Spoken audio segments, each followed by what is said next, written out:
We are looking at downtown Albany, Louisiana for the start of the 2019 Louisiana Pride Week 2, as we have Scott Shaffett is the head coach at Independence Magnet School.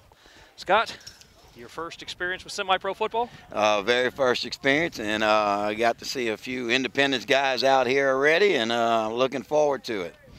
Well, what we see right now as the Pride, they are decked out in their home blacks with blue numbers and white trim. They are facing the Magnolia Knights. It's a pretty daunting task there, Scott. This is probably the best team in the league. Speaking to coaches Randy Whitney and Charlie King before the game, this is going to be the toughest test. Now, what's going on right now? We had a couple of guest captains. They are going to run a play right now. We have a couple of guests with us also tonight working the chains. The guest captains are going to run a play here against the Knights. And I tell you what, it's a tough team that they're going to be. They're playing a pretty tough defense there. The Magnolia Knights come all the way down from Jackson, Mississippi. Got a little Louisiana versus Mississippi action here in town. As you just heard, public address announcer Cody Hardy, he just mentioned that our chain crew for the evening, we're going to have Tracy Gerlinghouse, he's a councilman from Livingston Parish, along with one of his fellow councilmen, Mr. John Wascom. As let's see, what kind of formation do you see lining up here, Coach? Let's see what we got. Oh, yeah, we're going to gun formation. Okay. Well, we got a little gun, stack eye, a little shift. Uh-oh, we got a little shift formation.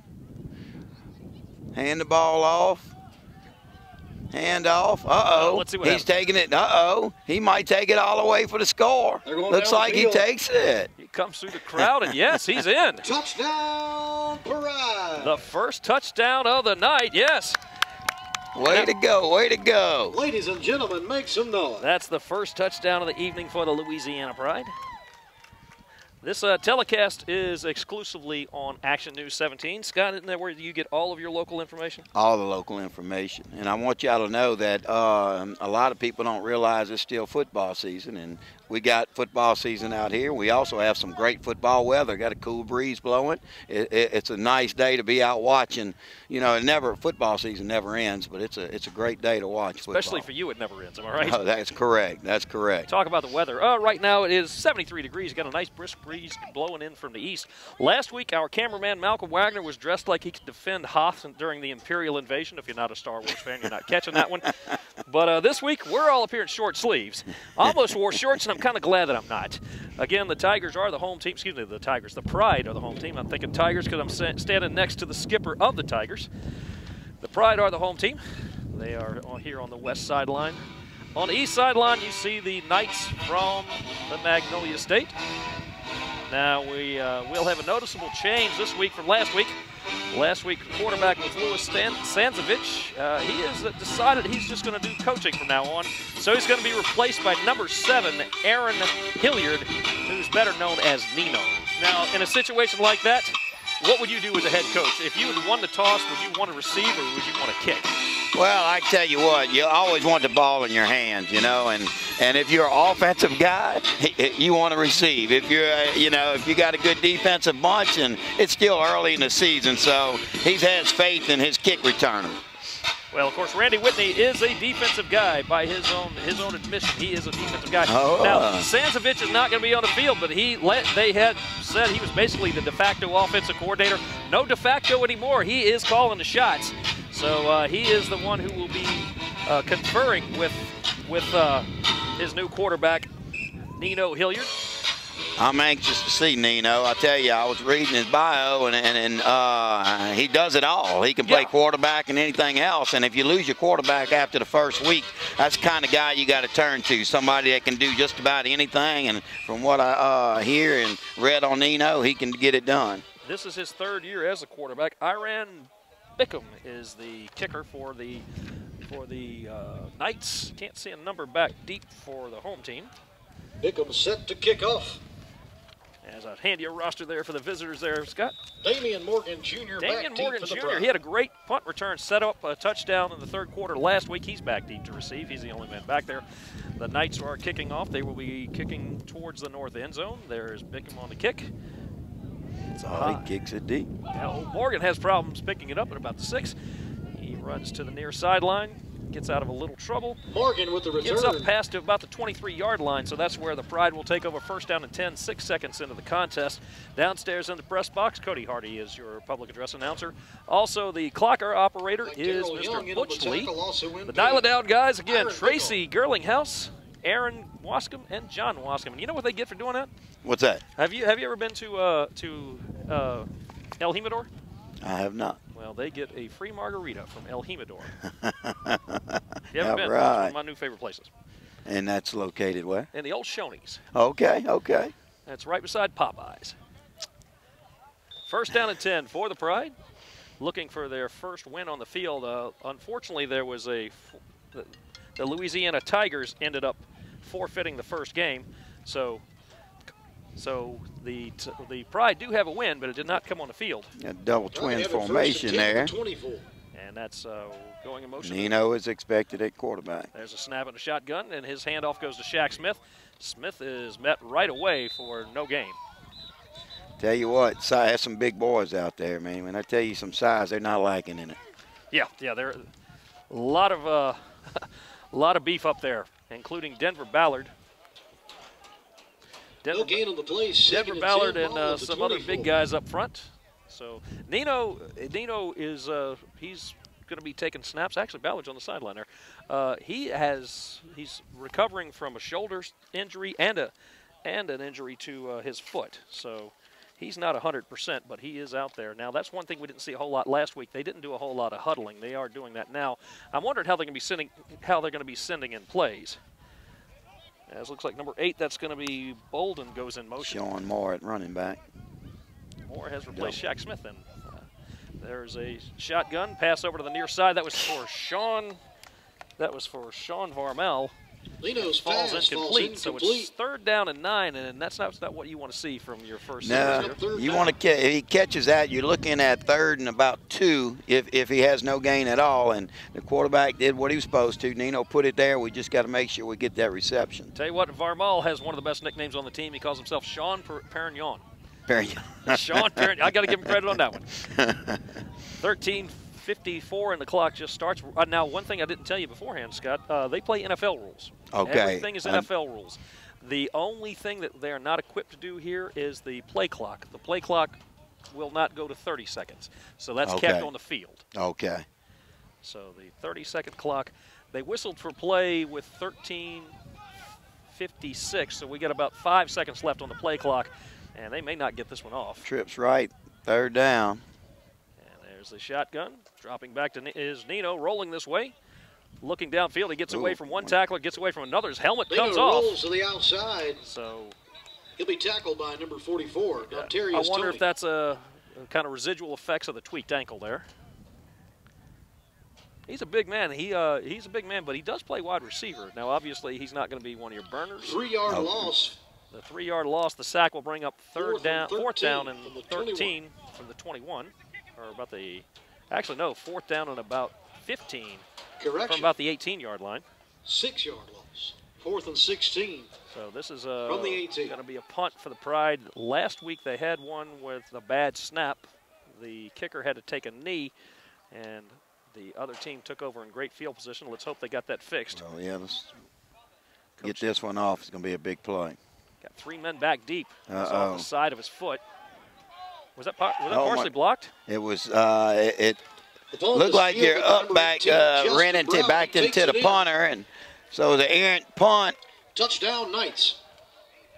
Well, Justin Brown takes it in. I'm trying to figure out if that was a lineman that caught that, or if it was a cornerback or what caught it, but he took it in for the score. Either way, it's academic. It's 6 points, and it comes with 12:25 to go here in the first quarter. So that's going to make it 6-0. Now, NFL rules, you have the, you got to remember, you can go for 2 or you can kick the extra point 15 yards back, and that's the way they play it in this league as well. Plus, they do have a 2-minute warning. Okay. And when a ball goes out of bounds, once they signal ready for play, the clock starts. Unless it's under 5 minutes in the first half and 2 minutes in the second half. You know, the difference from the NFL, a lot of these guys I see are went from offense, turned around, and played some defense as well. Yeah. Now, the Pride's had an infusion of players They've had 8 new players this week.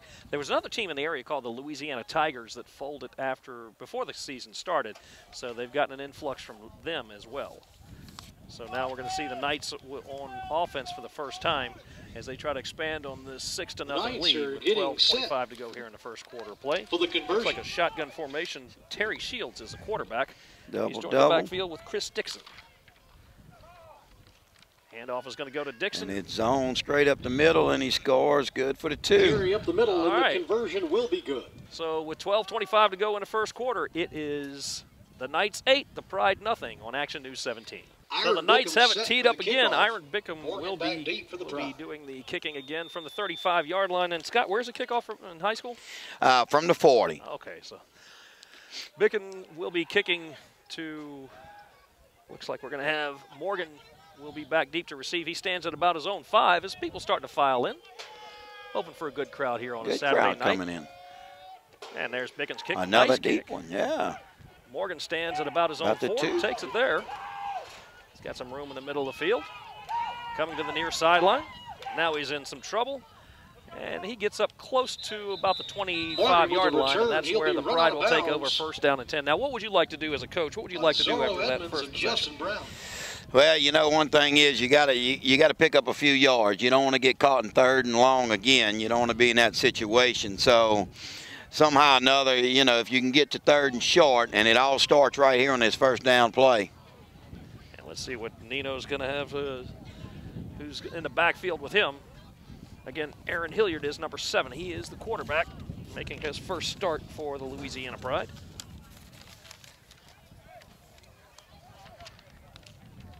.12:14 and the clock is stopped here in the first quarter. From the 30. Just to let you know a little bit about Aaron, he is one of the leaders on the squad. He stands on both sides of the ball. On offense, he led the 2018 squad with 2 touchdown receptions. Excuse me. He's known as Nino, and we'll tell you more about him after this play, as he's got 2 receivers to both sides. Look at Cody Hebert on the slot. He's the tight end. He's one of their big targets as the handoff goes to the first back through, the only back. And that's number 8, and that's going to be... He got hit quick. Bolden is taken down for a loss of maybe 1. Handoff to number 2, Shaq Smith. Looked like he was kind of setting up a little read right there with the dive and the tight end sliding down the line for the screen. So they hit him so quick, I don't know if it was supposed to be a read or... 3-yard loss. But they hit the running back as soon as he got the football. That read option's kind of tough when you got a new quarterback who's got a tender ankle, huh? Yeah. Well, Bolden remains in the backfield with him. They move Hebert over to this side. And the guy they call Julio, the big play guy, is on the far side, on the outside. There's a snap.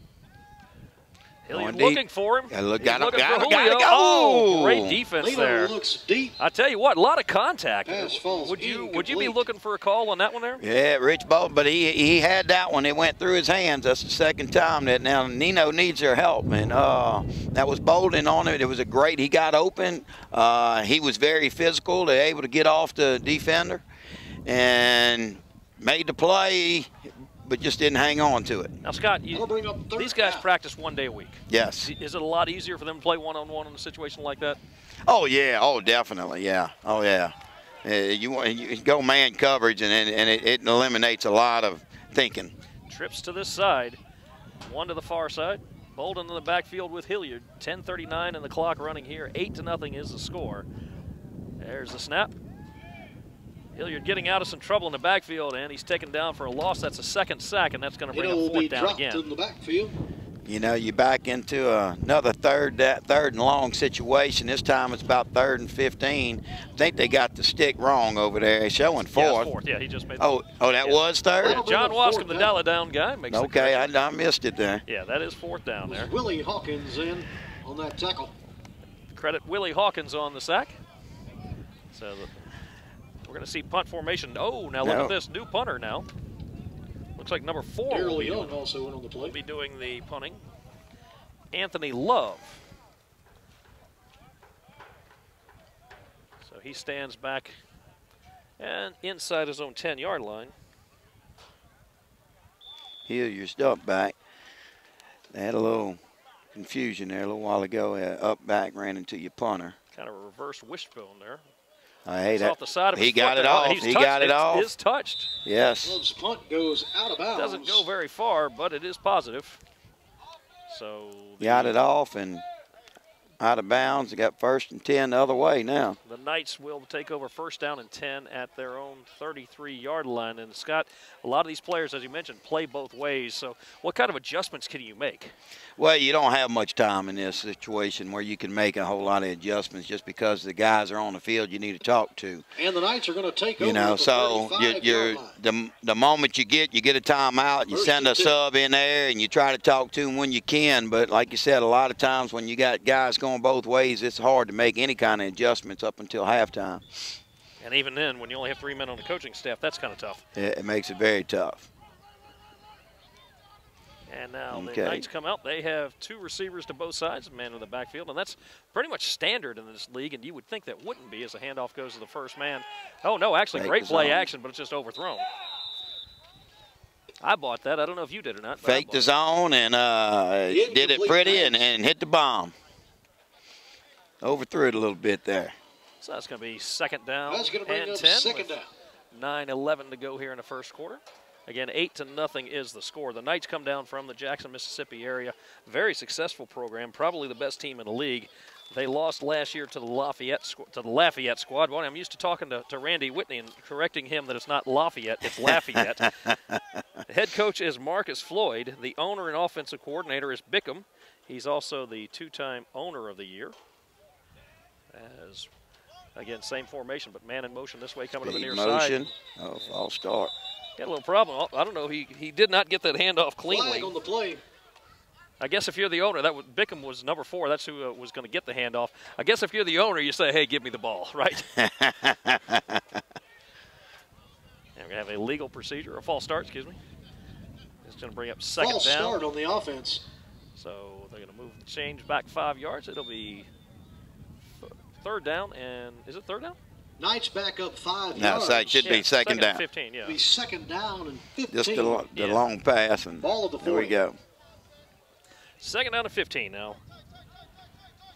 I can tell you the quarterback for the Mississippi team, you can tell he's an athlete. He's been there before. He's cool and calm. He's Terry Shields. He's joined in the backfield by Chris Dixon. 2 receivers to the near side. Handoff is going to go, actually more play action pass, and it is almost picked off. Almost picked off, and then almost picked off by an Independence guy. Way to go, Stefan. So that's going to bring up 3rd down and 15. Stefan almost got it, but somebody almost got it off the reception off of him. Good job, Stefan Jackson.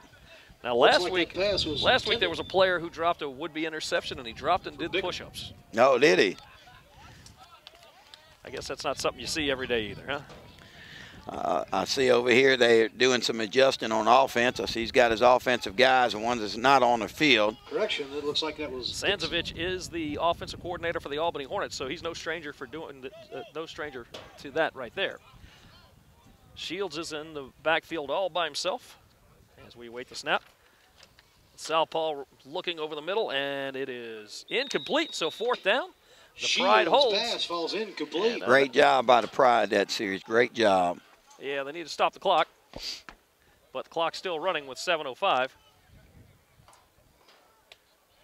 What if they're willing to overlook it? That'll bring up 4th down. Stop the clock. Well, Scott, this telecast is exclusively on Action News 17. We'd like to thank the folks at Commodore's Pizza for helping us out with this. Have you ever been to Commodore's Pizza? I have not been to Commodore's. Really? Really? You know, they're going for it on 4th down here, so if we can make a big play here, we'd have some great field advantage there. Turn the field some. 2 receivers to both sides. Shields by himself in the backfield. Normally you'd say this is a quarterback draw formation, but not on 4th and 15. Shields takes a snap, looking over to the far side, gets the pass away, but well short of the 1st down. Pride does a great job of holding them there. Way to step up on 4th down right there. That's a big play.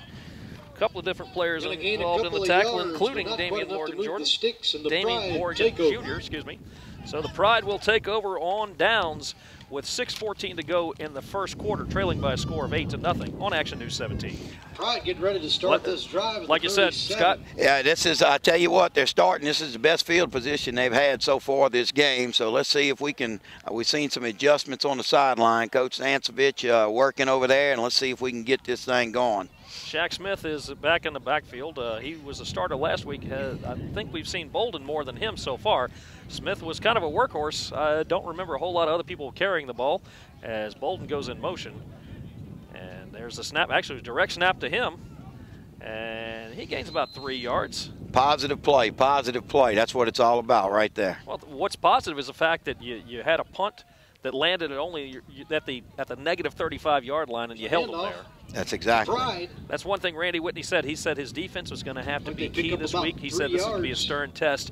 And now, granted, they trail 8-0, but that 6 points came on a special teams blunder. That's going to be a gain of 3, 2nd down and 7 with 5:43 to go here in the first quarter. 8-0 is the score. And what kind of formation would you call this, Randy?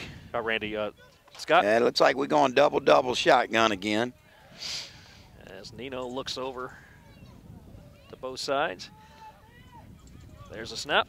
And a handoff goes to Shaq Smith. He gets away from one in the backfield, but not able to get away from the rest of them as he's tackled by a team photo.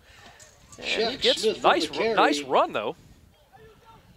As he gets positive yard, that's what it's all about. The Knights bring him down. That's what it's about when you get positive yards, and not only that, we need they're not having to throw the ball right now, so you picking up 4 or 5 yards a pop here, and it makes a huge difference. Now we finally gonna be in short yards situation. Yeah, 3rd down and 4 Smith here. Will pick up about 3. Now, this is one of these things. 2nd and a long 3 if to go. If Nino was 100%. I'd like to see him run some sort of read option because that's a big man. He's 6'1", 237 pounds. Can you imagine being the guy who has to sit here and decide, am I going to go for the pitch or am I going to go for him? He's got 2 in the backfield with him. 2 receivers to the near side. The handoff goes to Smith. Actually, there's a missed handoff, and Nino's taken down. Now we got a flag on the far side. Any idea what that would be? We got a helmet off. And they're both wearing black helmets, but that looks like a white stripe on it, so that's probably going to be a night helmet. The officiating crew is from the LHSAA. Of course, they have to be certified to be in the Southern Elite Football League. So you've seen 11 minutes of action. What do you think so far of the SEFL? It's fun. I'll tell you what, these guys, they're out here working, and they're enjoying it, and, they're getting after it. You can tell their passion's out there. Let's see what the call is, and then we'll tell you a little more about him here. Face mask against the offense. It's declined, so that's going to bring up 4th down. And unfortunately, this is going to be the 3rd punt. Neither punt so far has gone well for the Pride. Okay, looks like we're going to have our 3rd punter of the night. This one's the guy they call Pops. And it's not easy. He's punting into the wind, too, and it's a good wind. The wind has picked up a lot since we've gotten here. Yeah, and not only – this guy's name is Pops. He literally is. It is Reginald Hilliard. He is the father of the quarterback. 51-year-old Pops will be doing the punting. Now, if you see Pops up close, you don't realize he's 51 years old. He's the best-looking guy on the team. And he's doing what he needs to. He's counting, make sure he's got everybody there. And this is the 3rd different formation that the Knights are in back deep. As we await the snap. High snap, but Pops gets it away. Gets it off. And you're right, it was caught by the wind. Now it is going to take a Pride roll, and then now it bounces back the other way.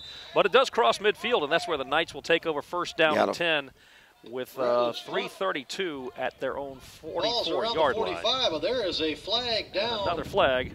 Near holding call. We'll see what the call is. Well, that could be why Pops had so much time there, huh? So that was repeat 4th down. Called against the Pride. 10 yards, and unlike high school, unlike college, it's not 10 yards from the spot of the foul. It's 10 yards from the line of scrimmage. So they are declining it. Oh, they're declining it. I don't know why they are. I mean, I would take it, wouldn't you? Oh, yeah, absolutely, especially with the punting woes that we had early. That was the best one of the day, and it does flip the field. This is the first time the field's been flipped today. Yeah, first time in Knights territory.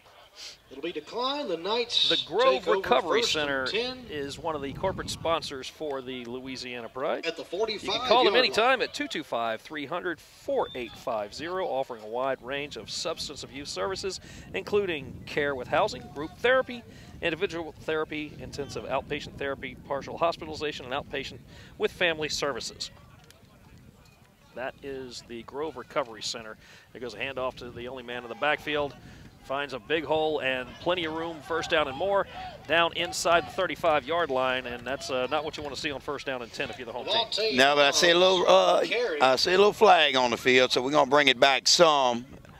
Yeah, it was a late flag, so it looks like it's going to be holding towards the end by the wide receiver. Of course, the home field for the Louisiana Pride is Jesse Fletcher Memorial Stadium here in downtown Albany, Louisiana.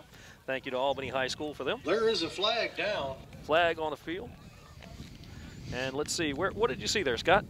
Wide receiver holding. Now that's going to take it back to the 50-yard line, so that's going to wipe out quite a big run. Now, if it's downfield, it is from the spot of the foul, if I'm not mistaken.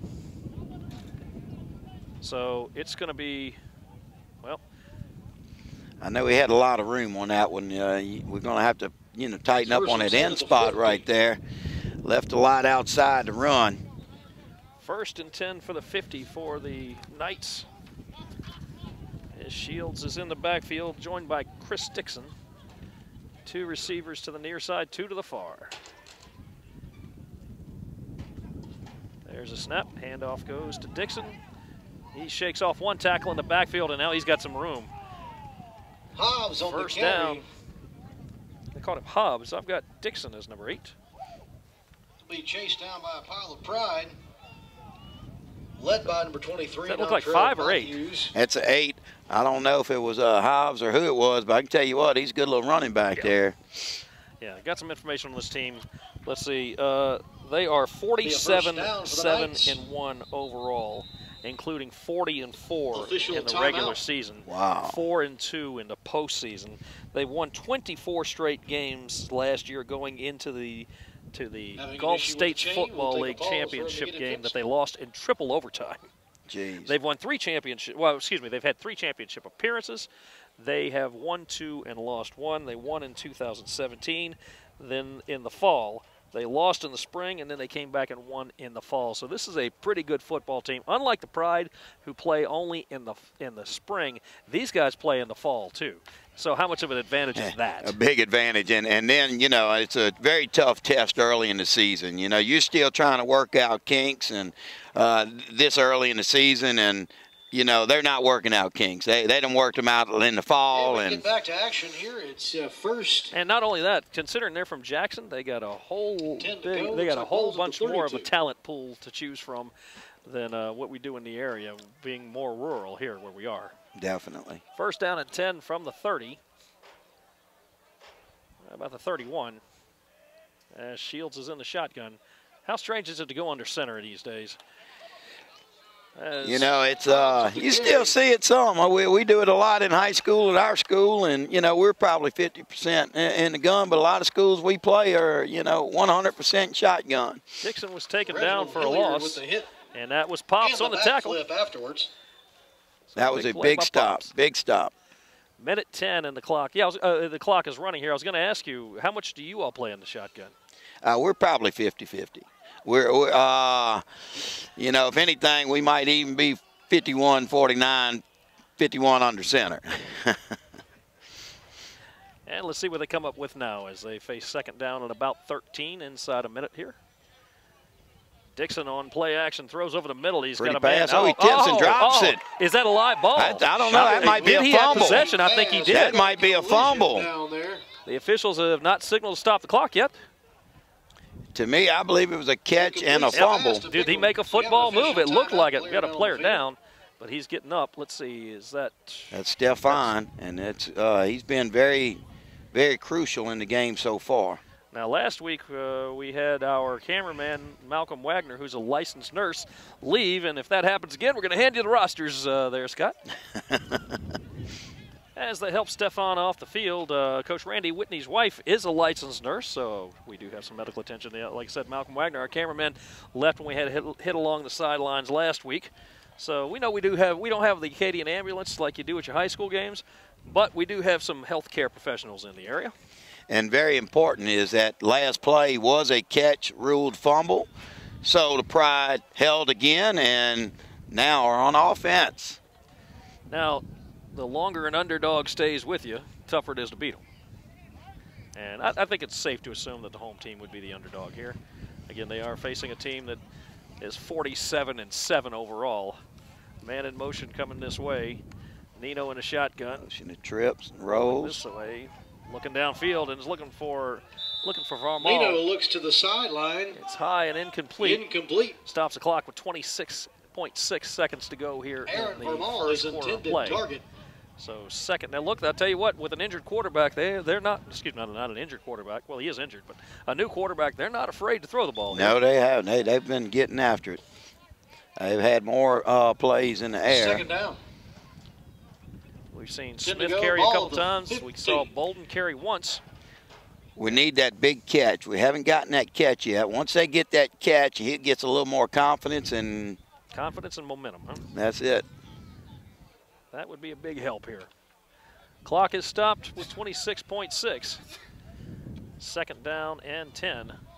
As our two councilmen, Gerlighouse and Wascom, standing there at the 15-yard line. There's a snap. Handoff is going to go to Shaq Smith. He makes a move in the backfield, and he gets about 4 yards. And that's probably how we're going to end the first quarter play with the carry up the middle. A score of 8-0. So in 15 seconds or less, give us an assessment there, Scott. Hey, great run on that play, and you're starting to see them move the ball, running the ball. You know, we got to get that, like I said a minute ago, you got to get that completion. But so far, we're running the ball well, and we're starting to see a lot of positive yards. That was a big 6-7 yard gain there. All right, well, we're going to give them 5, so it'll be 3rd down and 5 when we start the second quarter. 8-0 is your score here on Action News 17. And we are at the home of the Albany Hornets in the fall. Now here in the spring, it is the home of the Louisiana Pride semi-pro football team. As Scott Shaffett, what kind of adjustments do you think they made? What would you call here on 3rd and 5? Well, hey, they're going. I don't know. It's kind of tough. You got to, you know, they're getting yards on the ground, but you need a big pass, and you got to get confidence in the pass, and that's what they're going to do. They run the screen, but they don't get the ball off. Nino's slow to get up. He is not up yet. Now, that might be a problem if he's not able to play. I don't even know who the third-team quarterback would be. Does Pops go in as your quarterback? I think he'd be the most experienced. I think Pops is going to go check his son out right now is what the thing is. Official timeout. I did not see. I was actually trying to follow the ball when it fell incomplete. I didn't see what happened. Was he hit late? Was he hit in the head? I don't know if it was kind of a combination of him sliding, slipping, and them coming up at the same time, but I don't believe it was a late hit. The official was right there. Now, they have missed calls before, but he was right there, and so forth. Coach, they have missed calls before, huh? Yeah, he's nursing not only a shoulder injury, but an ankle injury. So that's going to bring up 4th down as the clock runs with 14:34 to go here. And for the 4th time, the Pride are going to punt, and for the 4th time, they have a different guy. And Nino's off the field, and that's never good when your quarterback goes down. He did walk off on his own. And we have a flag. There's flags, or at least a flag. What could you be looking at right now? That's the question. What kind of flag could they have? Well, whatever it is, it's 5 yards against the home team. Too many men on the field. Yeah, they had somebody along the sideline. They got Nino laying down on the sideline there. This is going to be interesting to see what they're going to do if he's unable to play. 3 men back deep for the Knights. There's the snap. And the rush is coming. That's actually a nice kick. It's going to take a roll at about the 38-yard line. Is that Dixon? No, that's 7. Whoever it is crosses midfield, but Lorenzo Austin fielded Austin the punt. was the man who was returning the kick. That was Jacob Reedon on a great open field tackle there. Great job right there. That was a big play. He gets by that, he might take it a long ways.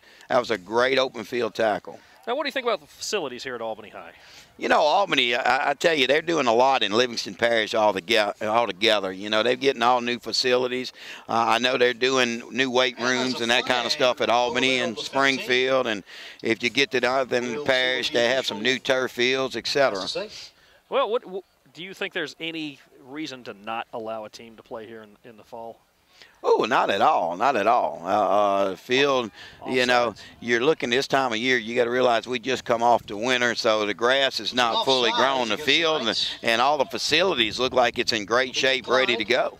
Penalty was offsides against the Knights. It will be declined, so it's going to be 1st down and 10 for the visitors at the 48-yard line. So, yeah, you would have no problems with somebody wanting to play at Independence. Am I correct? Absolutely not. Absolutely not. And it looks like Nino's back on his feet, and I think he's ready to play football. It's going to take a lot to keep him out. I think it would take some medical reason to keep him out. 1st down and 10 for the visitors as we look for their roster. It's been a while since we've done a football game like this, so we have to remember how to start keeping your rosters. There's a snap. Dixon looking over the far side. Not Dixon, excuse me. Shields looking to the far side. It falls incomplete. Shields pass. Quick pass like that. I've got to give it to the Pride secondary. They have played fantastic so far. 10 to go. Ball at the 49-yard line. 2nd down and 10, 13-31.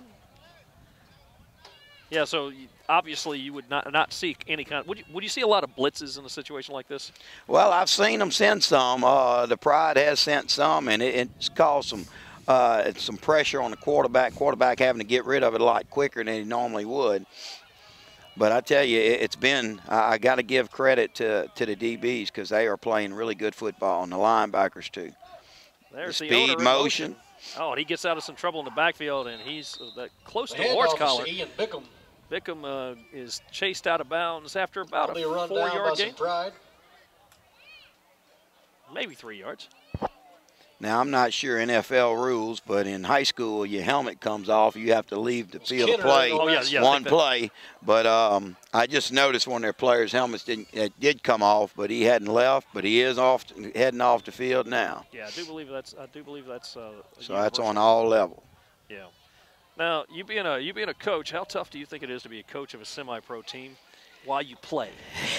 It's kind of hard to do both. I can't imagine trying to do both.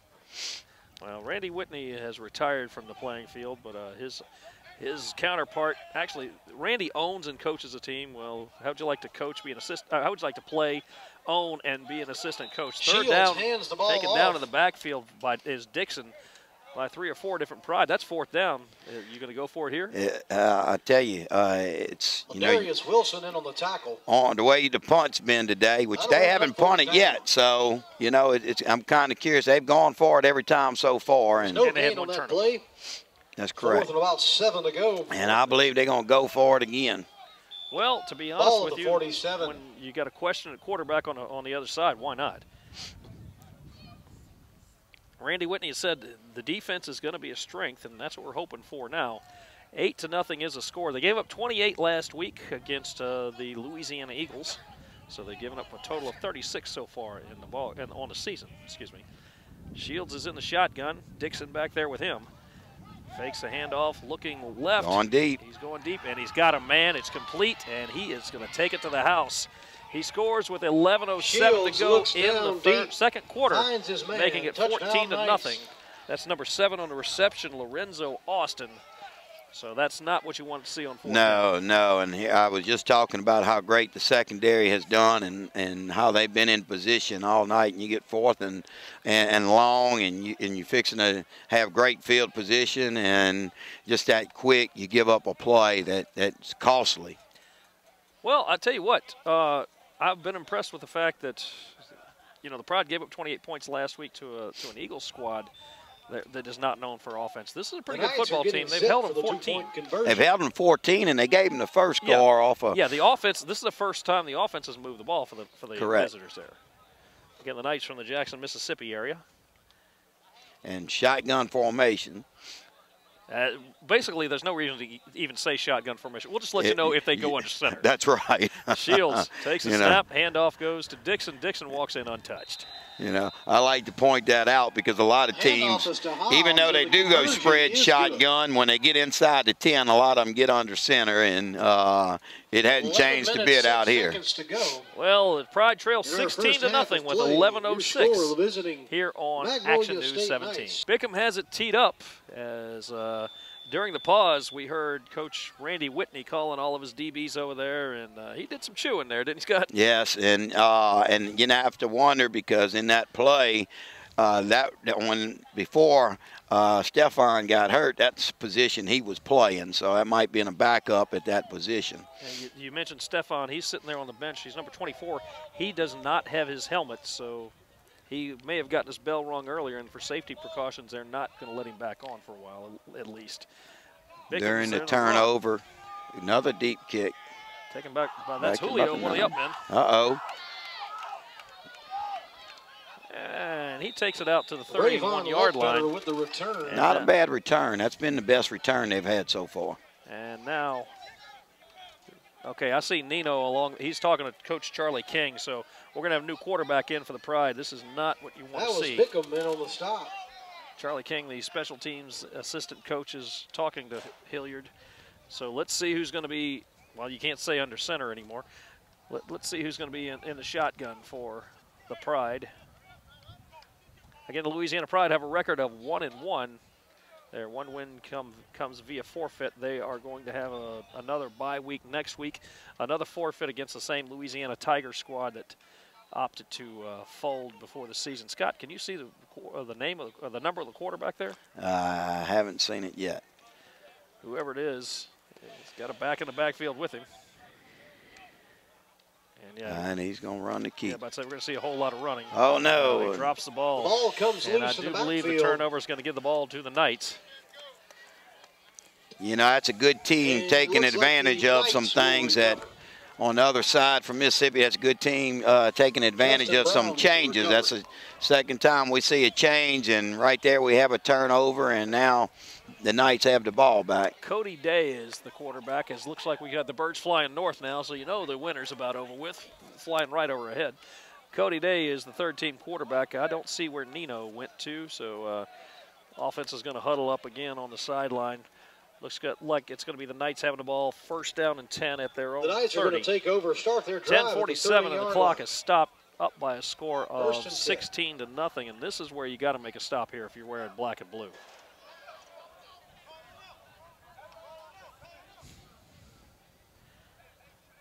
Shields is in the backfield. And he is joined there by Dixon. We need a big defensive play here. Shields looking at the same play they scored on earlier. It's complete for a first down. Down inside the 10. Some confusion in there. He was left totally uncovered. But he is met in on the tackle was Donald Harris. Well, yeah, he was. I don't know how he got wide open like that. He was totally uncovered. Okay, now the free safety came over to save the touchdown, but he was uncovered. Now, if you look, Stefan, called by the Pride take a timeout with 10:22 of this half, here in the second quarter, trailing by a score of 16-0 on Action News 17. So after the timeout, it is first down and goal from the 8-yard line. During the stoppage of play there, I was trying to explain to Scott, these players pay for their equipment, they pay for their pads, and they pay a team fee. So these kids are out here for the love of the game. And today they're getting to take on one of the best teams in the country, and you can see why. Shields was the ball carrier. Check that Dixon's the ball carrier. He cracks the 5-yard line, so it's going to be bring up second down and goal. What does that tell you? I mean, are you surprised that these kids are paying to be out there? Paying to play. No, I'm not surprised. These kids grow up loving this, and you know you never want it to end. And when it comes in reality, you know sometimes you fight it and you try to play as long as you can.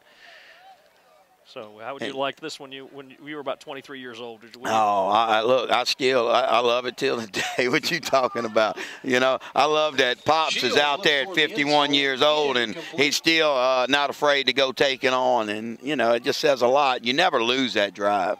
You know, sometimes you just jobs take over and getting away and family.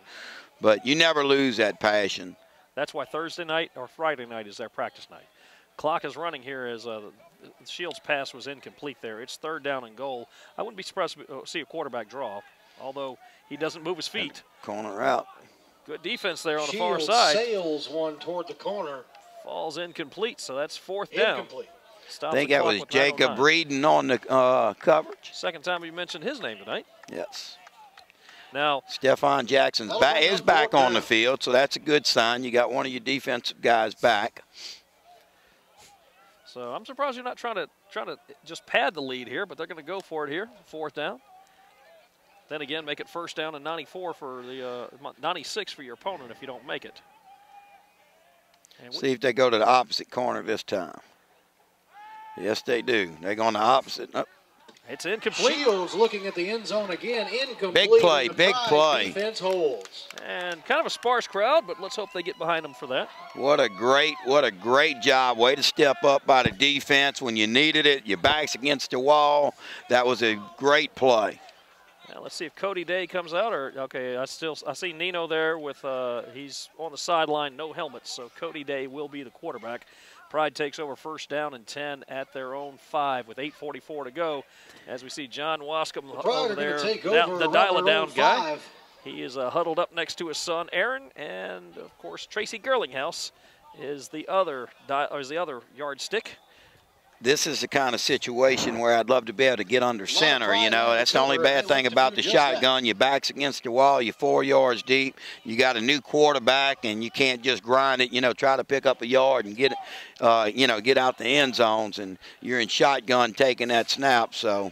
And it's tough doing it with 1 week of practice with your first-team quarterback. Although there's a handoff, and that was either Bolden or Shaq Smith. Whoever it is got some good running room.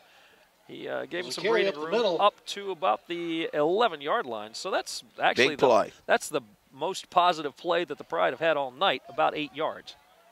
Big play, and you need it at a time where you don't have your quarterback. You need to find something. Right now, you're looking, try to find something for positive gains, and that was a big positive gain there. That was Shaq Smith, the ball carrier. He steps off the sideline.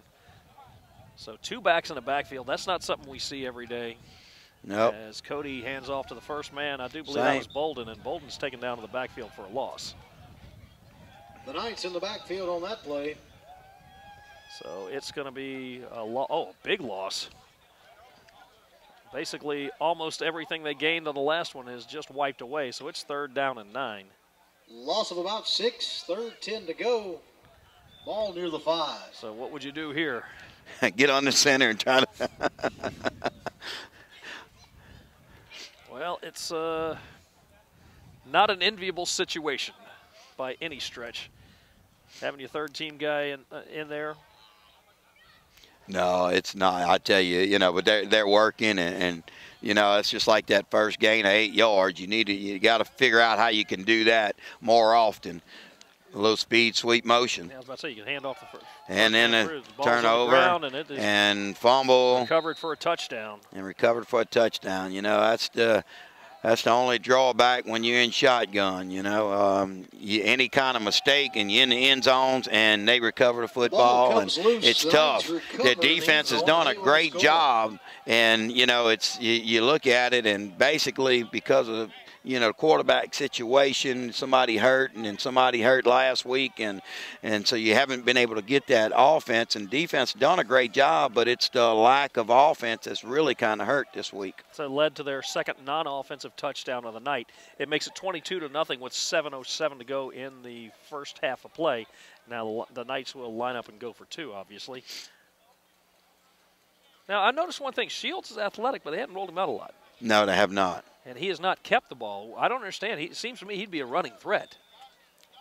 And I really, you know, he's made a couple of good passes there, but he's had some passes that was kind of errant throws as well. The Knights getting set to go for 2. Lining it up now.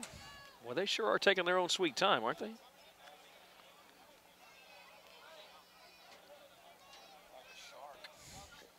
You know, you look at it, and if, you know, defensively you've only give up 1 score and done a great job. And that was a big play, too. That was not necessarily a sustained drive. No, you're right. There's a timeout on the field taken by the Knights with Timeout, 7:07 to go That's as their they first. get ready to try the two-point conversion on They'll Action have News 2 17. remaining this half. Shields is in the shotgun. Odds makers take a beating there. Joined by Dixon, who takes the handoff. He's met right away, and he is going to be stopped short. So Shields that keeps hands it it off up the 22-0, and The Pride will that's stop what we it. need it right there. Conversion, And once though, again, you know, defense does a great job. They come out there and they taking care of business. And Well, like we mentioned, it's 22-0, 7:07 left in this but first there are half. 2 non-offensive touchdowns for the visitors, and Knights that are one leading by touchdown was on a big 22. play. We have yet to see a sustained drive. We need to remind you that the Grove Recovery Center is the main sponsor for the Louisiana Pride. You can give the Grove a call at any time, 225-300-4850. They offer a wide range of substance abuse services, including care with housing, group therapy, individual therapy, intensive outpatient therapy, partial hospitalization, and outpatient with family services.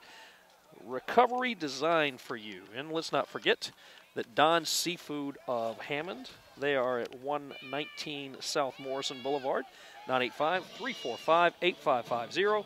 And Tacos and Beer, they are at 201 East Thomas Street, 985-542-7430. Those are the main sponsors for the Louisiana Pride. And the Commodore's Pizza stepped up to make this telecast possible. I stumbled into Commodore's one time with our cameraman, Malcolm Wagner, because there are 2 words that Commodore's Pizza that brought him in there, I'm sure. Happy hour. I'm gonna have to find that place. If you know where China Palace is. Yes, yes. Commodore's Pizza is halfway down the block there. Okay. They have that sweet sauce. Great stuff. Great stuff. I think we ought to let Malcolm Wagner buy you dinner tonight at the Commodores for helping out here. Well, I'll tell you what, it sounds good. I like the Commodores better all the time. Bickham's kickoff is going to be taken by, that's Julio again. He takes it off the bounce. He's got a big return. He is up to about the 45-yard line, and that's good news. And this is their first time they'll be on night territory. Well, they didn't quite make it. He's at the 45-yard line. Okay, I was thinking he crossed the 50. I thought he was in night territory. I don't see the numbers on the field. Yeah. 45-yard line, so that's where, well, actually, they're going to say he was out of bounds at the 40. Okay. Julio. So first down and 10. And it looks like Nino is back in the ball game now. He is kind of hobbling there. So what would you do when your quarterback's got, when he's kind of tweaked his ankle there, what would you do in a situation like this? You got to find something. And, you know, the running game, it's been there sporadically, you know, and so you just got to be, you know, they're going to stack the box. And you've got to be able to complete a pass here or there just so that way you can move. It's what their offense designed around. They're in shotgun. They're designed to throw it and be able to move the ball and match athlete to athlete, which, you know, anytime you're going against one of the best teams, it's tough competition no matter who it is or what week it is. And you've got a lot of talent on the other side. And we're got going all sides. One of the Knights jumped off sides there. Well, he must have been drawn because you can jump across and get back in the NFL. But you can't make contact. He must have made contact then. So encroachment will be the call. So they have crossed. Well, no, they haven't crossed midfield yet. So the 46-yard line. Hey, we're getting closer. 47.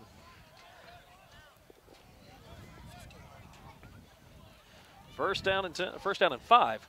So with this change of play calling here. Let's see, and they're still talking it over right now. The officials in no hurry to pick up the flag. And how do you think this helps the officials stay sharp in the offseason? Oh, man, you know, it's just like anything else. It's like practicing for us on the off season. You know, we get out there and work during school, and, you know, it's like being in the weight room. We get in the weight room and prepare when we're not in season, and this is really good for the officials here because this is their workout. So it's a win-win for everybody. Win-win for everybody. The fans that love their football throughout the year, they've got that extension. The flag is waved off. So flag waved off. Huh. Now, how frustrating would that be if you were wearing a headset on the sideline? Those do get frustrating. especially when it's done, set. Yeah. You know, you done marked it off, and then all of a sudden you changed. Now John Wascom got a 10 yards of exercise there, 5 yards and 5 yards back. Nino in the gun. Hands it off to Shaq Smith. Smith's got a hole, and he gets about 6 yards. And, you know, it's tough, this situation, because they're bringing everybody. You know, they know you're struggling with the pass right now, and linebackers are coming. And so that's why he was able to pick up a big gain, because he found a little gap where a linebacker left, and it made a big gain. How disciplined do you have to be in a situation like that on defense? Oh. I mean, you're licking your chops, but, you know, they did just what the Pride did, just what they needed to do right there. Yes. But it still puts pressure, you know, when you got to get rid of the ball, and you got to, you know, you can't just run it, especially against one of the best teams. They're obviously good for a reason. They can stop the run, and which they've done a good job of. They might give up a long run, and then they turn around and take it back 8 yards like the last series. It is second down and a short 4, long 3. You know, a little screen out of the backfield would be good. Ball on the ground. And the ball comes loose. Like the There's Knights a bit of a up scuffle with it. for the exchange. We'll see who comes up with it. I see some of the Pride walking off. This is just whoever's got the best grip at the bottom of the scrum there, huh? And that's not what you needed. And the Knights come up with it. What the Pride needs now would be a turnover and a big play going the other way. Correct. What would a pick 6 do right now for momentum? It'd make a lot of people on this side of the field scream and smile. Well, we just started the first day of spring earlier this week. So speaking of spring, how about spring football for the Independence Tigers? Oh, we're excited. You know, we're getting after. This is the hardest bunch in 28 years I've ever coached in the weight room. They're getting after in the weight room, and when we come out of there, they're not doing anything else. They leaving it all in the weight room. It's the hardest working bunch I've ever had, and I tell you, that's tough to, you know, that says you're making that step to the next level. Spring ball starts next month, I'm assuming. Spring ball next month, and then we got summer 7-on-7, and, you know, it's all busy. We're busy right now. You don't take a break. Dixon takes a handoff, finds some running room along the far sideline. sideline. Speed there. Another flag. Out of bounds. There's a flag on the field. Let's see. Is that back where it should be holding? Looks like the flag's back there around the 45. There's the white hat waving everybody to come his way. Yeah, you're thinking it's coming back. But now you got a tough district, obviously, with the defending state champs, but the defending state champs lost some big players. Yeah, but it's A-Mead, and you got Kentwood in our district as well, both coming off. Yeah, I was about to say, the reclassification, what's the district going to look like? That's right. Now we have Kentwood that won the state championship this year. We have A-Mead that won the state championship this year in 2A, and then you got St. Helena, who played in the state championship the season before. Besides that, and St. Thomas. And St. Thomas not in the district anymore. They're they're still in 2A, but they split the district up, and they're now with Springfield, North Lake, Pope John Paul. First and about 20. It's in our district. We have Kentwood, A-Mead, St. Helena, and you've got Vornado and Pine added as well. Oh. Some travel too, huh? Some travel. I tell you what, it's very tough. Definitely the toughest 2A district in the state of Louisiana. You'd think. Shields in some trouble, but he gets out of it looking deep, and it falls incomplete. So it's going to bring up second down and 20 as the clock is stopped with 4:24 to go here in the first half of play. Pride trailing by a score of 22-0. Yeah, when you have two defending state champions and then a team that played for the state title 2 years before, yeah, it's not an enviable task there. No, but you know what it does? It prepares you for the playoffs. That's the good thing about it. Your district prepares you for the playoffs, and when you get ready to play, you get ready to, and you get into the playoffs. You know, what more could you ask for than to play two former state championships to prepare? You know, you can't get no better practice than that. And then you're hoping that they all enter district undefeated. Yeah, definitely. Your power rating would be phenomenal. But we hope they lose some games when we get in district. Yeah. And I tell you, I'm really proud of our guys. They're working so hard in the weight room, and you know, we've been doing some bonding things, and we're trying to grow together, and it's very important. Speaking of working hard, the Pride defense has been working hard. Let's hope it pays off here. 2nd down and 10. There's a Stefan in the backfield. Oh, and that's pick 44. That's Shields Corey Dudley. In the backfield. That's a big loss, and that's Dudley what we with need. a big play there. Like I said, once again, the defense is doing what it needs to do, and they're steadily backing them up now. And it was Corey Dudley made the play, and Stefan Jackson was there to kind of speed the play up, and it just looks like he's beautiful play. Well, that's going to bring it all the way back to the 35-yard line. So that great run by Dixon earlier. 35. Wiped out by a holding, an incomplete pass, and now the sack for the big loss. And now let's see. Hold on, they've got to get to the 33-yard line. So it is 3rd and 32. What do you have in the arsenal for that? This is the thing where defense got to make a big play. They had them in 3rd and long earlier, actually 4th and about 8 on midfield, and they gave up big play. They just can't do that this time. That was on a busted coverage, though. That was. And for one of the first times we see Shields actually roll out of the pocket. Shields airs it out. And we give up right there. He gave up the big play, but we got 4th and 10, so we got to get the ball back. Got a flag. Hopefully that's Looks holding like in the backfield. Flag was thrown, I don't know, somewhere around Independence. 2 of them in the backfield. Somewhere around. They said the flag was thrown somewhere around Independence. Well, maybe in Montpelier if this one keeps up. How much of a confidence builder would it be to make a stop here? We got a player, Dudley, coming off. That's not good. You know, you never want to see him come off. He's their middle linebacker that can play. He's the one who just made the big sack on the made the big sack a moment ago. Whatever it is, the white team is backing up, so you got to love that. I'm going to tell you what, that's one of them things with pride that you take pride in that play right there because that flag just helped you tremendously. Holding offense. Woo. So that's going to back Put them way back. And unsportsmanlike conduct, too. And an ejection at that. Oh, we got an ejection, too. Okay, so the 25-yard line after the 10-yard penalty and then half the distance to the goal. So that's going to be at the 12. I noticed that Knight's offensive coordinators is all the way down with the offense inside the 10-yard line. Is that a rule in the NFL? Can you go all the way down there with the offense? I don't know. Actually, the offensive coordinator is Bickham, the owner. Oh, the owner. Okay. Yeah, that's the head coach. Well, the head coach is down there. Well, I don't know I don't know exactly what it is. And I see a coach on the sideline and 10-yard line with them. That's Okay, they have it at the 10-yard line. They've got to get to the 32. So it is 3rd down and 58. And I'm not going to say anything's impossible because, you know, they gave up that big play and then the flags came in, so we got to hold them here. Hey, we got some looky-loos in the north end zone there. Driving real slow. You could give a little cushion on this play. Just don't give up nothing big. There goes an inside handoff. Oh, actually, play action going deep. And covered well. Shields. So 4th down. Now, we may see the Knights punt for the first time. Yes, indeed. If not, I'll be more than a little surprised.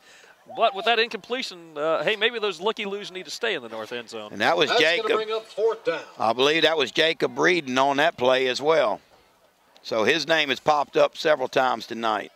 That was good coverage by Jacob. Minute 59, so we have reached the 2-minute warning. It is 22-0, the Knights over the Pride here on Action News 17. So 4th and 58, and the Knights do have a punter. I was beginning to wonder. And hey, well, we hadn't seen him punt it yet. From here, it's kind of hard to see that number. Is it the quarterback? It's kind of hard to tell. You'd think it'd be Bickham's because he's a kicker, but he's kicking into a nice brisk breeze. I tell you what, we saw Damian Morgan Jr. take one back last week about 35 yards, didn't score, but set him up in great field position. It'd be great to see that one of your Independence boys uncork one right now, wouldn't it? Yes, it would. And you see they got the quarterback at wide out, so no, it's a fake. It is a fake. And they only have one man to beat. Well, it is a fake. And it was a fake punt. But we got another flag on the play. Oh, Lord. An eligible receiver downfield? There's a flag. You'd think it'd be ineligible. They're declining it, obviously. Declining. So the best field position of the night for the Pride. I know they got to be excited about that. They haven't even signaled. Oh, it's holding. Holding called against the declined. Eagles. So. Actually, excuse me, that's the Knights. Never seen a. It looks like it's going to be declined. Have you ever seen a fake on 4th and 58? Hey, from inside your own 10. Inside your own 10. When I tell you a gutsy call, that's a gutsy call. Semi-pro football, you gotta love it here in the Hammond area. Again, most of the players are from the area. You do have some kids from the Baton Rouge area, but most of them are from Livingston and Tangipahoa. Now, yeah, we definitely like the fact that the games are played here at Albany High School. Great stadium here. There's a timeout. And did you know that there is another? Looks like a timeout taken by the Knights. The Knights have taken a timeout. There is another semi-pro team in the area playing in Springfield. Oh. The Bayou Vipers. That's their second. Really, 2 and 1 and. Yeah, the only what I understand is, if I'm not mistaken, the Springfield Stadium, sort of like Independence Day meet, goes east and west. Okay. How much of a problem is that? When you're on the football field, you're not looking at. No, but the thing is, when the sun is setting. Oh, when at the sunset, Yeah. yes. I see what you're saying. Yeah, I was just wondering. I mean, is there anything going to game plan for you for that? I don't know. I haven't had to address that issue yet. Well, doesn't Independence run east? It does. You know, I actually coached at I'm talking about at Springfield. I coached at Springfield, and I've never even I don't ever even being a topic come up to you. Just brought it up, so very observant on your part. Well, look, as a cameraman, you don't want to shoot directly into the sun because you will ruin the lens. So I was just wondering, have you ever even thought about anything like that? I have not. I'm sure we have in previous years when we got to the field, you addressed those kind of issues. 25-yard line, a little closer to So I mean, basically, if there's a coin flip, let's say in September, obviously you probably would not want to be going that way on offense in the first quarter. Yeah, well, especially like if you're playing on it just depends on when the sun sets and if the sun's down and. Nino going deep. He's got a man down there in double coverage. He's looking for Morgan, but it's intercepted. We do have a flag. There's a flag on the field. Would you call that offensive or defensive there, Scott? We're going to wait for the official to make the call. What about the spiking, though? There was no penalty for that? I haven't seen no celebration penalties yet. I've seen some celebrations by the other team, and I haven't noticed any celebration penalties. This week's game is a lot cleaner than last week. We saw we're going to have pass interference against the defense. All right. So it's going to bring up in a goal-to-go situation here. And once again, we'll have the best field position of the night by the Pride. Well, the man he threw it to had a couple of receptions last week, a couple of long receptions, including a touchdown. So they do have a deep threat if they can get the ball to him. So it's going to bring up first down and goal with 1:42 to go in the second quarter of play. Now, how much do you think they regret that faking a punt? Pride will have it first. Yes. And 10.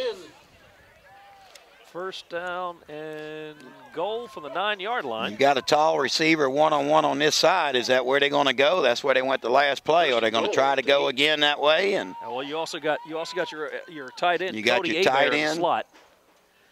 He's going to go to one of those. Ooh, and a bad snap.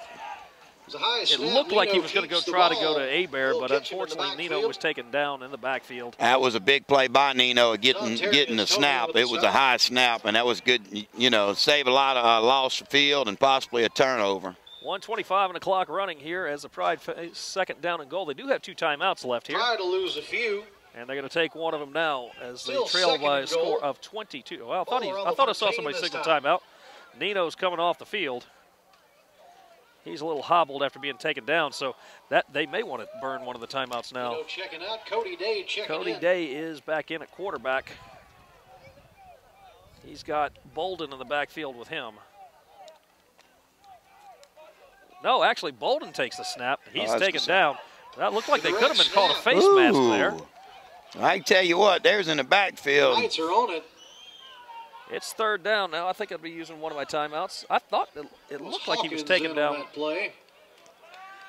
I guess I'm the only one who saw a face mask. I don't see anybody else complaining. as fast as they got back there, you almost have to wonder if they have to close their split some, because I'm telling you, they were back there as quick as the football was back there. Well, they call timeout with 26.7 to go here in the first half, trailing by a score of 22-0 on Action News 17. Nino's back in, 3rd and goal from the 20. Back in the backfield. All right, we got Abear in the slot here. We got Julio on the far side.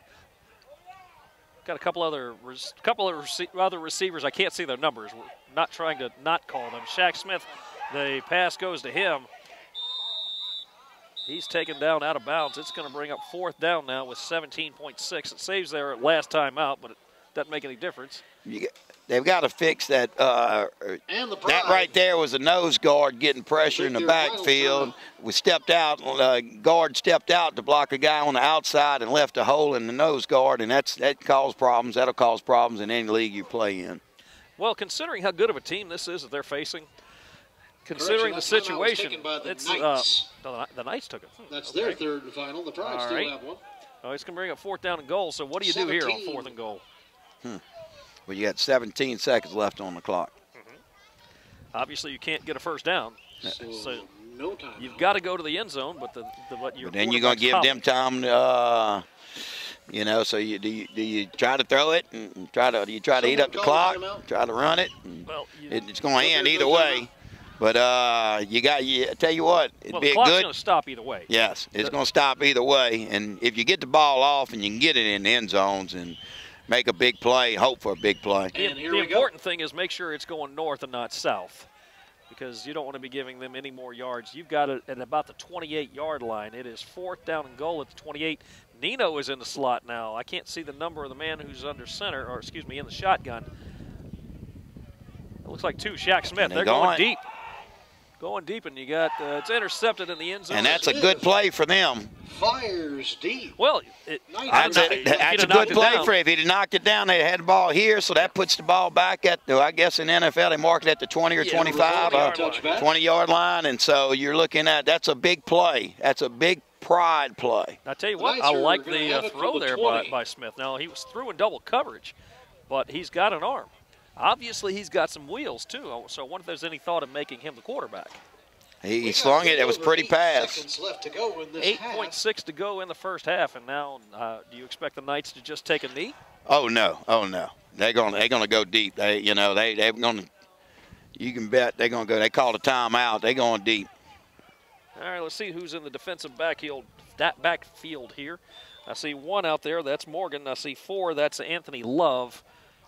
You see any numbers out there? 24, that's your boy from Independence. That is Stephon Jackson. Stephon Jackson. Looks like Cody Day to this side. Is that 31 or is that 30?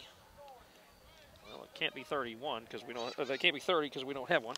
There's no 32 on the roster, but whoever he is lined up here at cornerback. It's basically one-on-one all the way around, huh? Man coverage. They're backing them up some. Shields looking to this side. He's open. Shields receiver cannot come up with it, so it falls incomplete. So one second left. Target incomplete. So 1st down and 80 is the situation now. Excuse me, 2nd down and 80. Got 1 second left. Let's see what kind of cannon Shields has got, huh? Final play before the half. We know he can run, but let's see how far he can throw the ball.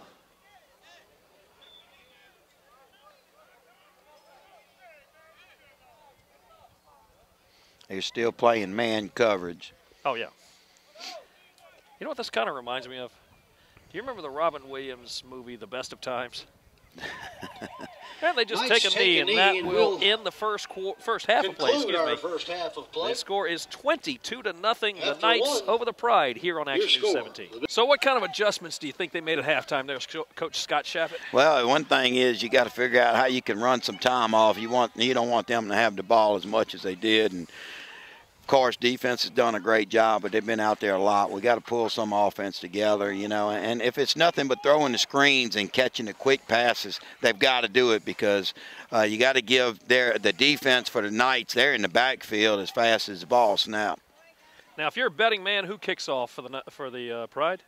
For the Pride? If you're a betting man. I would say Pops. Yeah, let's see who it is. Let's see. He did last week, but. Oh, did he? But I think there was. Looks like they got somebody else there. It doesn't look like Pops this time. So 22-0 is the score. The Pride will be. That is actually Pops is going to be having it teed up. Okay, it is Pops. His name is actually Randy Hilliard, or Reginald Hilliard, excuse me.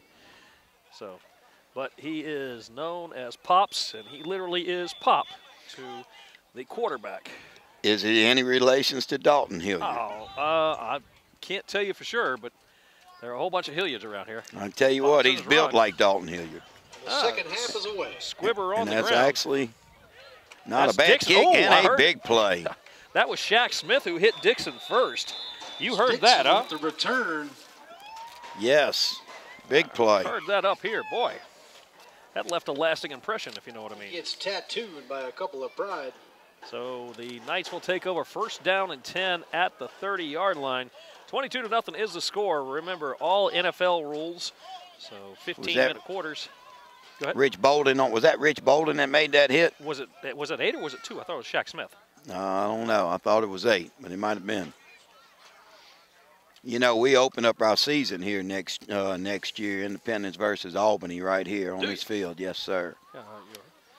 Week 1 of the season. If I'm not mistaken, 3 years in a row the Hornets have beaten the Knights Tigers. are getting Before ready that, to it was start their drive at the in the 34. 60s, huh? I don't know. I've only been there 1 year. Well, I wonder what kind of motivation are you going to use that to the seniors saying don't go 0-4? Well, we're not, the thing is we're going to take it just like we did this year. We're going to take it one game at a time, and we're building. And, we're still a year away, but this is at least it's a year under my belt. I came in 2 weeks before the season last season. This time I've got a year to prep, and so we're working, and we're going to see some good things. Terry Shields is in the shotgun. He hands it off. Is that going to be – that's going to be Bickham. Bickham's got a big hole. And He's got a first could down take it much, to the house. much more. One man to beat, and he couldn't do that. Bickham He with the does long move carry. the chains all the way up to He'll be the dropped 30-yard over line. there. That's 27. Jacob Breeden on the tackle. Touchdown-saving Looks tackle, like he's maybe. run out of bounds around the 30. So that's not what you want to see coming out of the locker room. No, but I do not want you to know this is football weather. It's cooled down to what you say about 64 degrees, but it sure as heck doesn't feel like it. No, they got a cool breeze blowing out. I think your weather on your watch is wrong there. Well, yeah, that's not the it doesn't feel like 64, but it's 64. Boy, that was a big run there.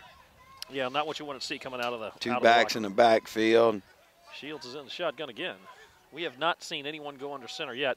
There goes a handoff to Dixon. Dixon, he went one way and Dixon then came back Dixon the is other. a ball player. I'm going to tell you what, he's a ball player. This is a talented Day roster. makes a stop. Definitely a talented roster that plays together quite a bit. Pretty good football team there. 13:43 in the clock running.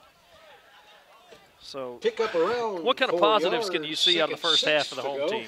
They're like we talked about earlier, this is only their second week to play this season. They've got a lot of season ahead of them, where the other team has been playing. They played in the fall, so they've got a little more experience. Well, and not only that, they've got another game under their belt than the Pride. They've got another game. That's true, and we've got some pressure back there, but he's quick. First time we've seen Shields run it himself that wasn't designed. Actually, I don't know. Shields, I don't know if he's carried it designed to begin with. Bounds. So he's down inside the 10-yard line. So it's going to be first down and goal. There's a man who had a Somewhere chance to get him in the inside backfield. the 10. He stepped out of it, and he gets a big gain.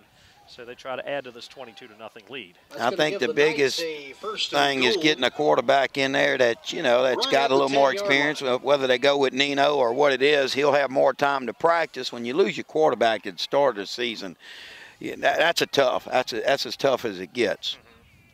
Yeah, you need Nino and you need him healthy. Correct, and and he's gone down a couple times and had to come out as well. So Well, this is not a good sign. I don't know who the player is, but we got somebody who's back in street clothes. As the handoff goes to Dixon, he's got some trouble in the backfield. Oh, actually, no. got a little extra playing going on over there. That's Hawkins over there with the carry. I tell you, last week, I don't know how many unsportsmanlike conduct penalties we've had. You could tell there's some bad blood between the Pride and the Eagles. Nothing like that this week. We had quite a few of fisticuffs break out. What week will it be that they play the team in Springfield? Okay, they are off next week, and then they travel to play the Bayou Vipers the following week. The Bayou Vipers. So that's going to be about April 7th, if I'm not mistaken, the 6th or the 7th. So, you're interested in going to see it? I don't know what it costs to get in. You'd assume it'd be $10, just like it is here. No gain. 2nd and goal from the 10. You got nothing better to do on a Saturday night? $10 to go watch. No, I was just figuring, you know, you talk about some bad blood. I imagine there's going to be some competition in there. Well, and the thing is, you may have some kids who played for Albany on one team. And played. And, yes. And the same thing. Played That's on right. the other. Same thing with Springfield. Correct. Just because the home games are played at Albany or Springfield, no, Same these players with come the from all over. No, they come from everywhere. But the thing is, they're going to know each other, you know. So, yeah, people that were teammates may now be lining up against each other, and people that lined up against each other are now teammates too. Pick up a few yards. Again, this league is a developmental league. This league is where people Ball at the 8. they like a second chance at playing further. You know, you do not give up your college eligibility if you do this. You are not paid, so your NCAA eligibility is intact. these guys are actually paying to play. They are paying to play, yes, that's correct. So if you know anybody that's sitting out because of a proposition or working on an ACT, trying to get their grades up, trying to get their test scores up, that's a way to keep in shape, am I right? Correct. Shields looking and in they're the going end for the zone. corner, and he's, knocked away. Is that Breeden again? That's Breeden once again. Incomplete. Breeden is not so quietly put together a pretty good game. He has done a fantastic job, and now we got him in fourth down. Can they hold him? This is fourth down and goal. They went for it on fourth down and goal in the second quarter and were unsuccessful. They also went for it on fourth down inside the 10-yard line on the other side of the field. Oh, yes. Did not get that either. So I think they have converted one fourth down, and that was their only offensive touchdown on I guess you could say a missed coverage. Not necessarily missed coverage, but their only long pass of the game. So fourth down and goal from the 8-yard line. And it looks like the chain crew has switched up. It's now Tracy Gerlinghouse is the dial-it-down guy. And that was a hard count. It should be a false start. They move. There's flags down on the field. Hard count got somebody. Did they move or did we make contact? Let's see. It's either 5 yards or half the distance to the goal. They're backing them up 5. Nope. Offsides, okay. Offsides against the Pride. So it's going to bring up fourth down and goal from the 4-yard line. As they wind the clock again, NFL rules, the clock, once they start the chains, once they move the chains and have them set, they start the clock. A 5-yard penalty, still a fourth down and goal. Fourth and goal from the 4. Your receiver on the other side is kind of upset the way Breeden's played. He's tapping on top of his helmet like, he'd throw it to me again, I'm going to make it. And he don't make the play. He fell down. He falls down. They going to call it on Breeden. I think he fall down. Absolutely. I don't see that as being interference. No, that is not interference. He fell on his own, unless they're going to call offensive pass interference, but that is not interference. Yeah, that is not interference. Guy in the white hat cannot overrule that, can he? That is a bad call. Bad call.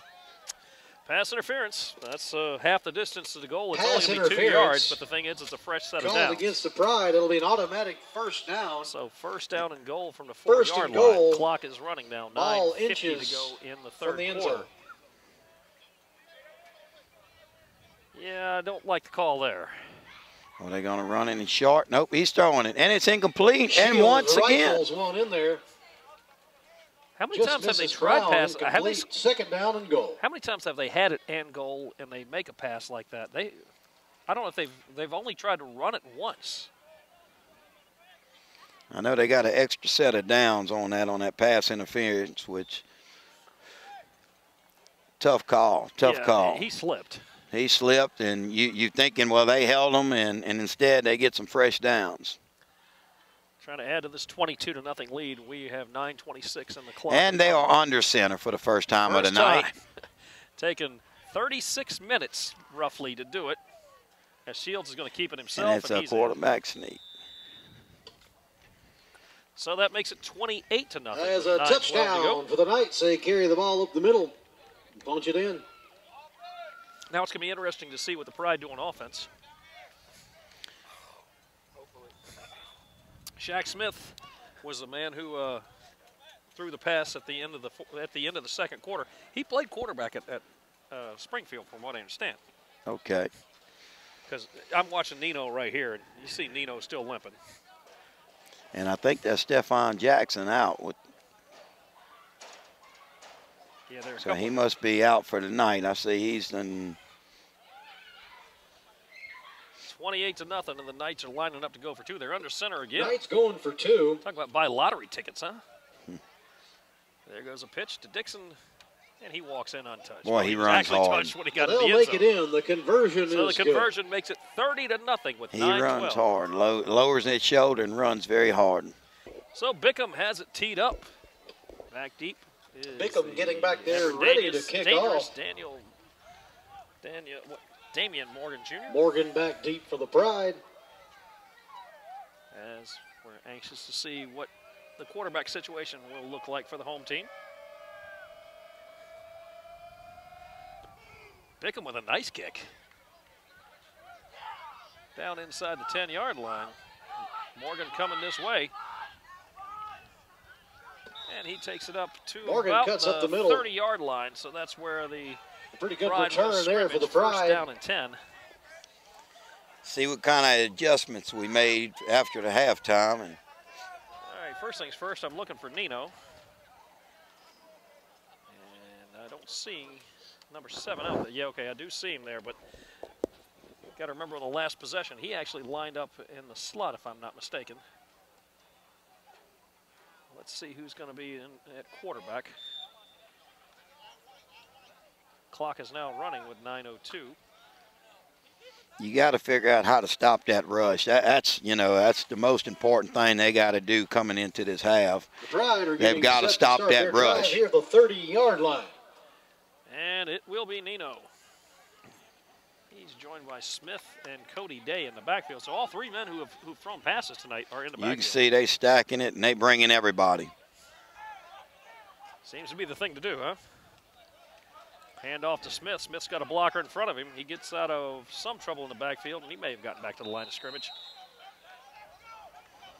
So how would misdirection or something like that help right about now? You know, the only thing about it, these teams here, they're zone type teams, so it's not a whole lot of misdirection, pulling or traps and that kind of stuff in this style offense. So that's the only bad thing. And when you get in penetration in the backfield, you know, sometimes you'll get a big run against them. You can slash them sometimes, but it's either make or take. Something you get to lose big yards too.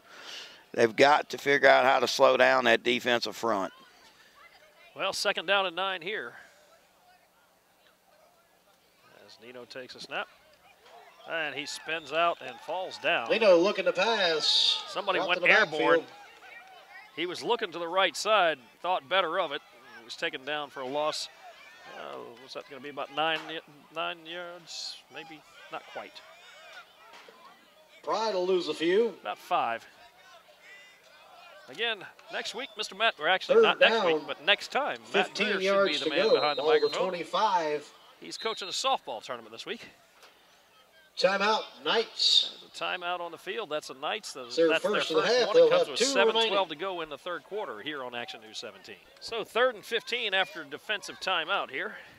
Pride looking to make their initial first down of the second half, excuse me. Did they move the chains in the first half? They did via penalty. I know the pass interference. Let's see here. 7 minutes to go. Nino grabbing the shotgun snap. Got to get rid of the Trouble in ball. the backfield. He's taken down for a big loss. Got to get rid of the ball. You cannot hold the ball. Nino scrambling around in the backfield looking to pass. Well, the thing is, he's going to have problems planning first and foremost. Yeah. I'll bring him down. But he actually that was probably the most time he's had so far this game. They did a good job blocking for the most part on that play, but we held on to the ball too long. You got to be able to get rid of it.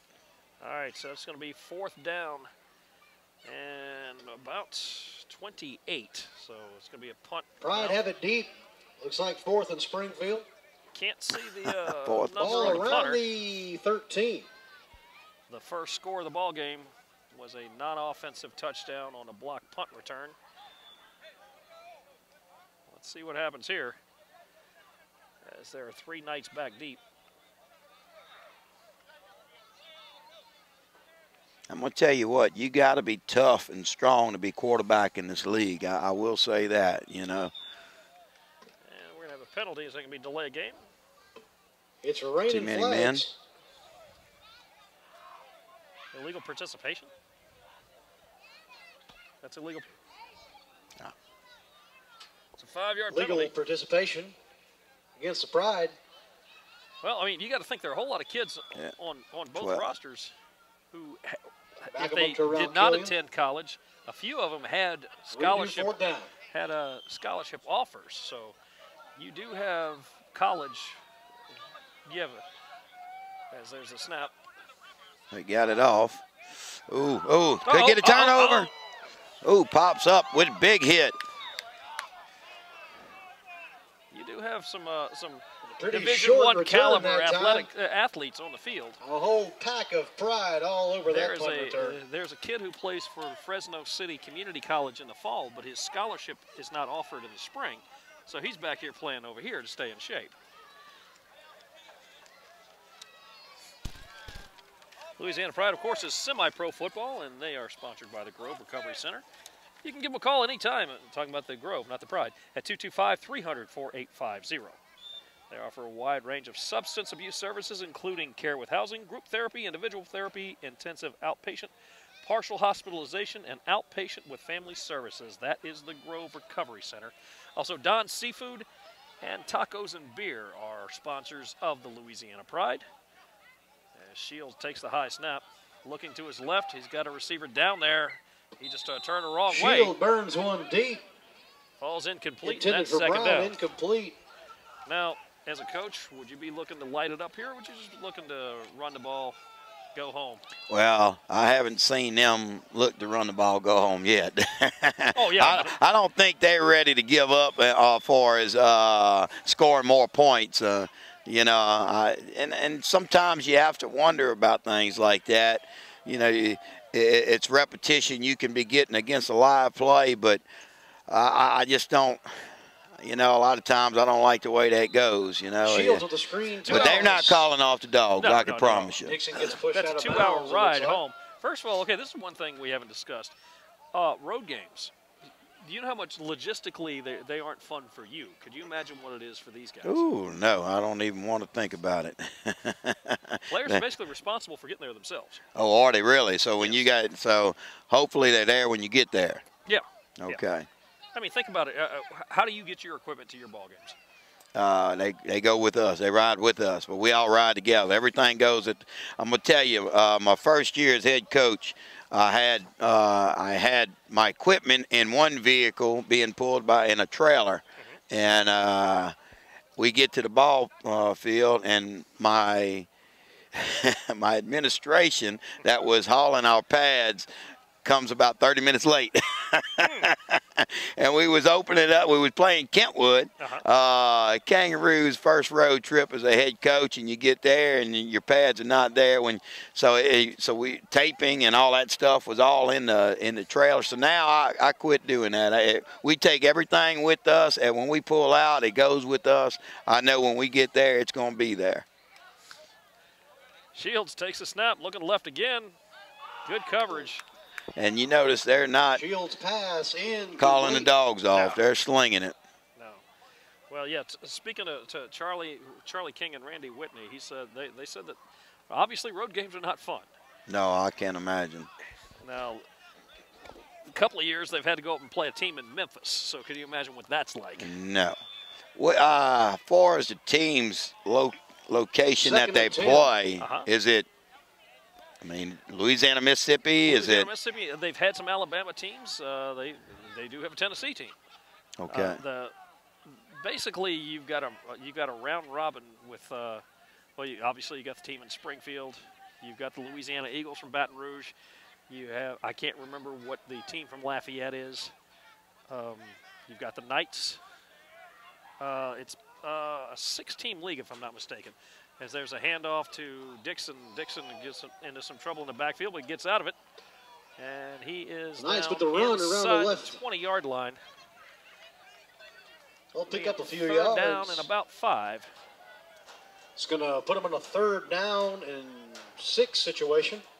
Okay, we'll go with Cody there. 3rd down and 6 again. Cody Hardy is your public address announcer. Butch Lee is your camera operator. Your chain crew will be John and Aaron Wascombe and Tracy Gerlinghouse.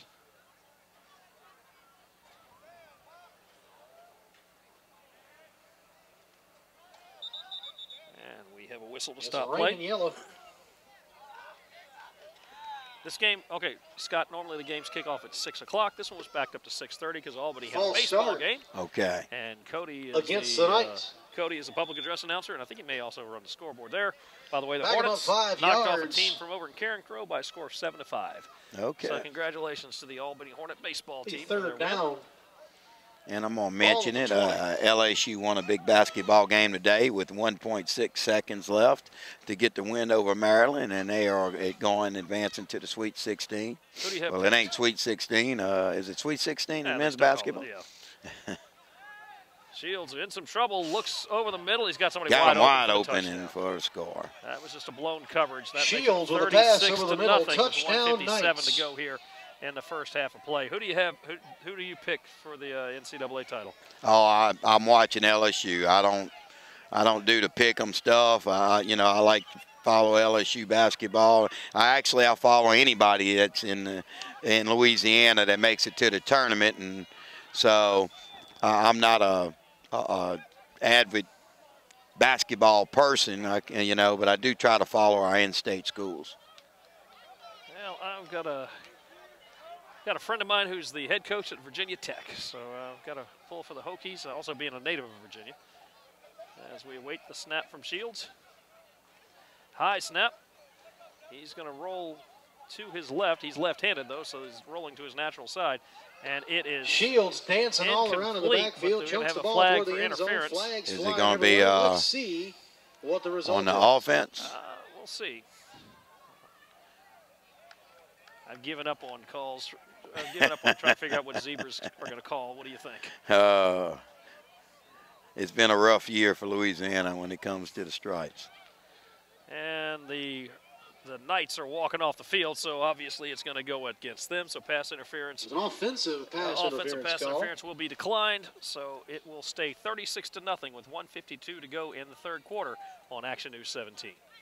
So it's teed up and ready to go as the Knights are 17 minutes away from sending the Pride to a record of 1-2. As Bickham has it teed up. Boy, oh boy, can't even talk tonight. At the 35-yard line. Squib kick. Taken by one of the up men. He gets a Ooh. He's taken down hard. Well, he gets right up with a return. It wasn't by design. He just ran into somebody, but that was a pop, but he gets right up. He pops up. See who the return man was there. Whoever it was, hey, took a licking, kept on ticking. That was Anthony Love. So that gives the Pride 1st down and 10 at the 40-yard line. As Nino is going to remain at quarterback. They start the clock with 1:45 now. Now you just got to look to get something positive to build on for the next week. That's it. You got to take small strides. Right now, I think if you're going into next week, the first thing you've got to address is the offensive line. Well, the beauty of it is, remember, they get a forfeit win next week, so they've got 2 weeks. Okay. Well, they got 2 weeks to work on it, and you've got to work on blitzing. And especially if you're in a tough quarterback situation, you've got to be able to pick up those blitz. You got to block those backside gaps. That's a design keeper there, and it's taken down. Leno keeps the ball. About a 3-yard loss there. Anyway, go ahead. Gary Thomas in on the stop. So, you know, like I said, that's the biggest thing. You've got to address that. You got 2 weeks to work on it. You know, whether it's going foot to foot, making different calls. You just got to get it together on the offensive line, because even if you're struggling at quarterback, you know, that don't help things. But, you know, if you can get some block and get your quarterback some time where he can make those passes. You know, these days you don't have to throw the ball downfield. I've watched teams have plenty of success hitting the screens, and they've got to be able to hit the screens, but they haven't even had the time to throw to the screens. Well, you talk about your quarterback needing time. Well, Nino was just hobbled a bit, so they're going to have to take a timeout as they face a 2nd down and 11 here with 30.8 seconds to go here in the third quarter, trailing by a score of 36 to nothing. Their next home game won't be until about the 23rd or maybe the 20th of April.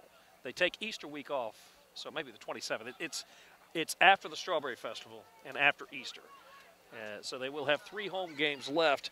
Wouldn't you love to see a big crowd for some of these games? Oh, absolutely. You know, and, you know, not only they're having to compete right now, not just there's so many things going on right now. Everybody's having festivals. You got the Blues and Barbecue Strawberry Festival coming up. You know, so you're having to compete on Friday nights or Saturdays in this case, you know, against so many different things in the spring. That's a tough competition right there, too. But I tell you what, you got to give it to these guys. They get out there and they're working and they're taking hits and they're delivering the hits and they're going full speed. And I promise you, their heart's out there right now. And we got a new quarterback. Can't see the number, but that's the guy they call Julio. He's got some speed, so this might be a keeper. No, he's going to throw the ball. And he gets to the screen. Pass, but it's well read, and it's going to be for a loss. So that's going to be that's not the way you're going to want to end the third quarter. So that's no, they picked that up, and like you said, it was read well, and they picked it up quick. That's the 4th different man to throw a pass tonight. Now they, I don't know why they're not going to just let the clock run out. It looks like they're going to have to now. So that's the way the third quarter is going to end. It's going to be 3rd down and 13, maybe 15 when we come back. So the Pride looking to get something started here in the 4th quarter. 3rd down and 15. There's a snap going over the middle, and it is tipped. And nice delivery on the ball there. The pass broken up. Ball's incomplete. What do you think? You like that quarterback situation there? Well, right now you're trying to do everything you can, and I'm sure he's an athlete, and you're trying to get another athlete back there. And the only problem is he's your deep threat. He's your deep threat. And now the good thing is he's tall, you know, and he's got a good arm on him, and he's shown he can move well. He runs well. But like you said, he is your deep go-to guy. Well, they're going to go for it here on 4th down and 15 from their own 35. But there's so many more options with him because now you can roll him out. Correct. There's a snap. Speaking and of rolling, he is but he's rolling out to the other side, and his pass is going to be hitting the turf. So that's going to turn the ball over on downs with 14-11. Incomplete. Ledbetter is the quarterback. Let's thank you to Cody the Knights Hardy take for over. Telling us who that is. That is Ravon Ledbetter. So the Knights will take over. And now, would you expect to see them just run the ball?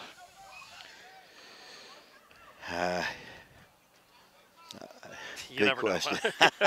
You know, that's one of them things, they haven't shown it yet. They haven't shown it that they're ready to call the dogs off yet. And a lot of times that's the only problem you get in these leagues like this. You know, everybody wants to be on the college level, and everybody wants to be in the NFL, and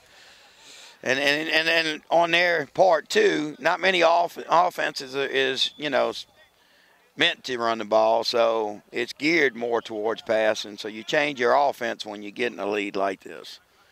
A new running back in the backfield. And we'll check out his number. Whoever it is gets a nice carry on 1st down. Doesn't move the sticks, but definitely picks up a nice chunk. Kelly with the carry. Okay, Kelly is Triunte Kelly. Now there's another thing. There's another thing we got to look at here. In this league, no one has any press coverage at all. Very few people shoot video. Mm-hmm. So Now, next week's opponents can watch this. Oh, yes, yes. And so they have an advantage. Yes. Not only do they get to watch the Pride, they also get to watch the Knights. So yes. Now, the thing is, as a coach, would you think about something like that as Shields spins out of some trouble on a rollout? Runs along the near sideline. The keeper. We got a flag all the way across the field. He'll be run out of bounds. Now the thing is, as a coach, would you want to throw? Would you want to throw in a wrinkle to get somebody to have to game plan against that? Well, you do that, Now you will throw in some things just to make other teams work for it, and there's a lot of times. I mean, there's things that we do. Pretty much on any Friday night, we don't expect to see a positive out of necessarily a positive play or gain out of it, but it makes we do it to make the other team work. And so you're still going to do some things like that, especially when you're up 36-0. It allows you to do some things that you're probably not going to do on a typical night, but it gives somebody else something to work on. Now, the second time tonight, we've seen an offensive face mask. That's how rare is an offensive face mask to begin with? Let alone two. Very, very. It's like seeing two balks in an inning. They're going to replay second down. Ball at the 45. It's going to be second down again. Ball is going to be at the 45-yard line. 12:36 in the clock. Correction, second and 20.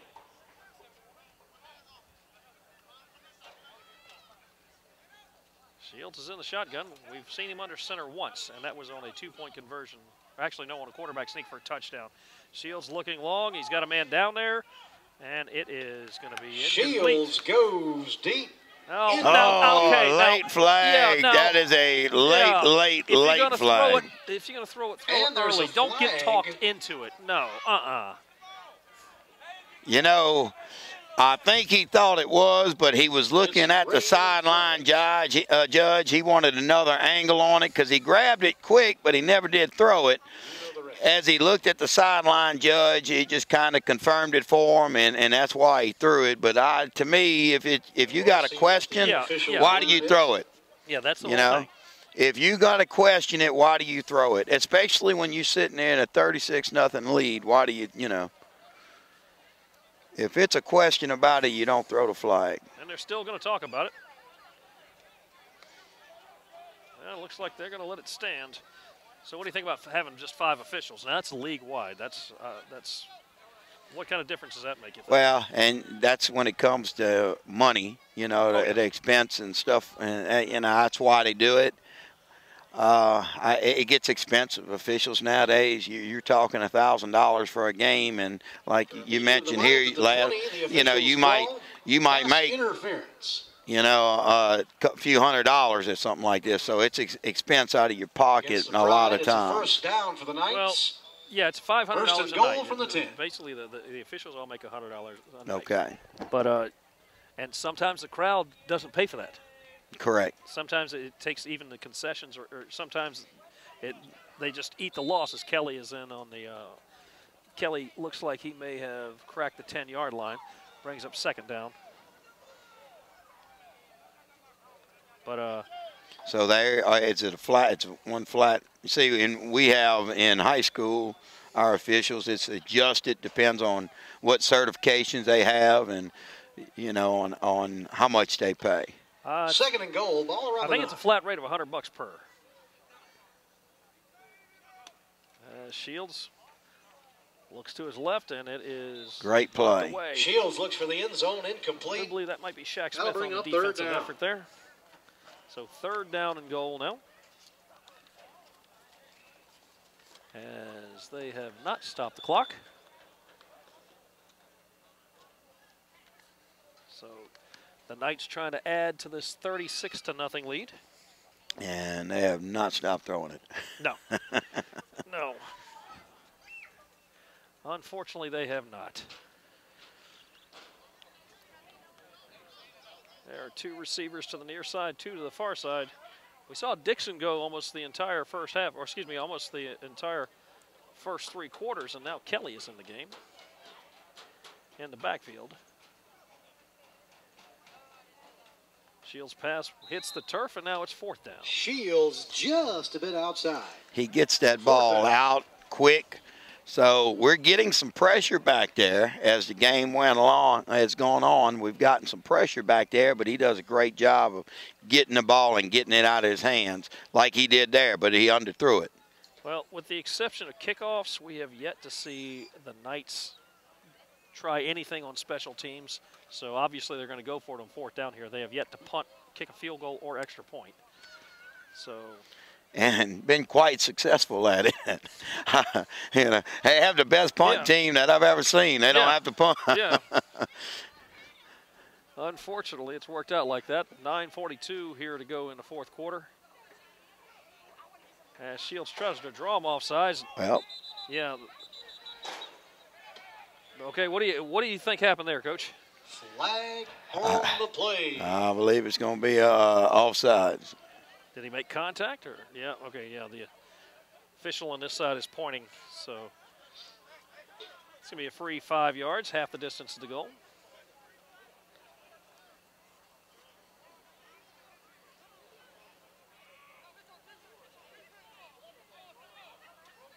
Yeah, obviously they're not speaking to the home team. Offsides called against the Pride. Now, is that a rule you wish they would change in the high school game? Offsides, there is no free play for you guys. No, there is none. Yes, still right. 4. Do you wish they would change that rule, or do you like absolutely. Absolutely. Anytime we get, you know, with the high school games, it's really hard because, you know, we're not even in. I'm on the board for the Louisiana Football Coaches Association. And now we did have this year, we had our president was invited to attend, but you have no say-so in those meetings with the high school federation. So a lot of those guys are not coaches or former coaches or anything like that. So Shields is going to keep it himself. He tried the hidden ball trick, did a good job on it, but he doesn't get to the end zone, so it will be a turnover on downs with 8:37 to go in the contest. Anyway, go ahead. So, you know, a lot of times what's they're thinking, we don't know. Last year, we allowed the quarterback to throw the ball away if you're outside the pocket. And, you know, as an experiment, we would a trial here in Louisiana, and we did it, and we thought for sure that, you know, they would go ahead and follow up, and they would make it where you quarterback could do it, and it was just the opposite. They said, no, we're not going to allow it anymore. So in high school, the quarterback can't get out the pocket and throw it away, you know, and we try to get it for safety issues, and it failed. And so now I cannot explain why would they, you know, everything's concerning with safety issues these days. Why would the National High School Federation not pass something like that to protect our quarterbacks? I don't know. I just wish they would change the rule, okay, but I wish they would make it where the ball has to land in bounds. At least give the defense a fighting chance. Yes, yes.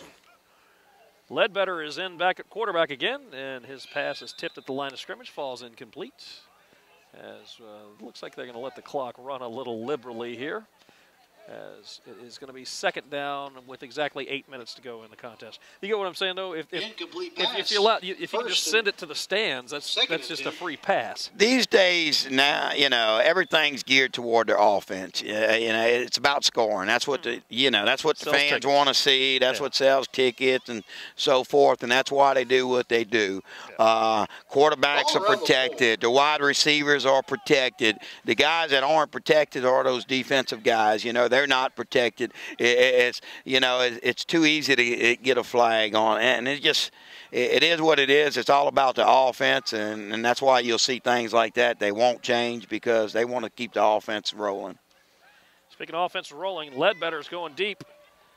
It's going to be out of bounds, and that's just someone that had a lot of experience. Obviously, he's not getting any reps at quarterback, and that's where the intended target. That's where the problem is, having just 1 day of practice. Now, and the good thing about it is, now you can go out and find you a quarterback out here. Now, it's not real easy to find a quarterback that's willing to get out there and get beat to death. Their roster freezes this week, though. Oh, it does? Yes. Okay. Yes. Now, they added 8 players over the week. Well, hopefully in this coming up week they can add 2-3 more that could help them. And do you know any former high school quarterbacks in the area who might be interested in playing? I don't. How about you? You know, my arm, it's a little rusty. It's a little rusty. Oh, well, you got a couple of weeks to work it off although there. Pops has a little age on me, he's older, so if Pops can do it, I should be able to get out there, but I really never could throw the football anyway. That's why I played linebacker and running back when I played. 6:15 and the clock is running. Ledbetter looking to the sideline. I used to talk bad about Kirk Lee, which was my quarterback back in the days, because if he didn't throw it right to me and I didn't catch it, it was his fault. Ledbetter does not get out of the end zone. He's taken down for the safety. He is taken down for the safety. That makes it 38-0 with 5:54. He came close to stepping on the end line on the back there. He did not. In the end zone. Unfortunately, he just did not get far enough. So that's going to be 2 points, and the ball goes over to the Knights after a free kick. Yeah. What's the rules of safety when you don't get it outside the end zones? And obviously, they get 2 points. Not only that, you get backed up kicking the ball. But you do have the option of kicking and punting. And I'm really surprised at the option they chose. They chose to punt the ball. Well, but the thing is, in the NFL, you're not allowed to do it off a tee. Okay, all right. Well, okay, in high school, we're allowed to, we got that option. Yeah, so you have to punt in the NFL. Well, you can place kick. That's why most people punt. Okay. You can have it held, but you can't. We're trying to find out if that's 10 yards or not. Yeah, that was. He kicked from the 20-yard line. That is our ball. Yeah, that should be Pride ball. That is Pride ball. That's been the biggest offensive play of the night. If the officials holds up to it. If they make the correct call. Oh, we got a flag. Oh, that was 10 yards easily. He kicked off from the 20. Wait. This could get interesting. Well, I mean, if he kicked off from the 20, it was illegal touching is going to be the call. Whoa. Illegal touching, so they're going to get the ball. See, I guess that's the reason why they punted. For all intents and purposes, an onside punt. An onside punt. Yeah, I mean. That's what happened. Like an illegal touching penalty.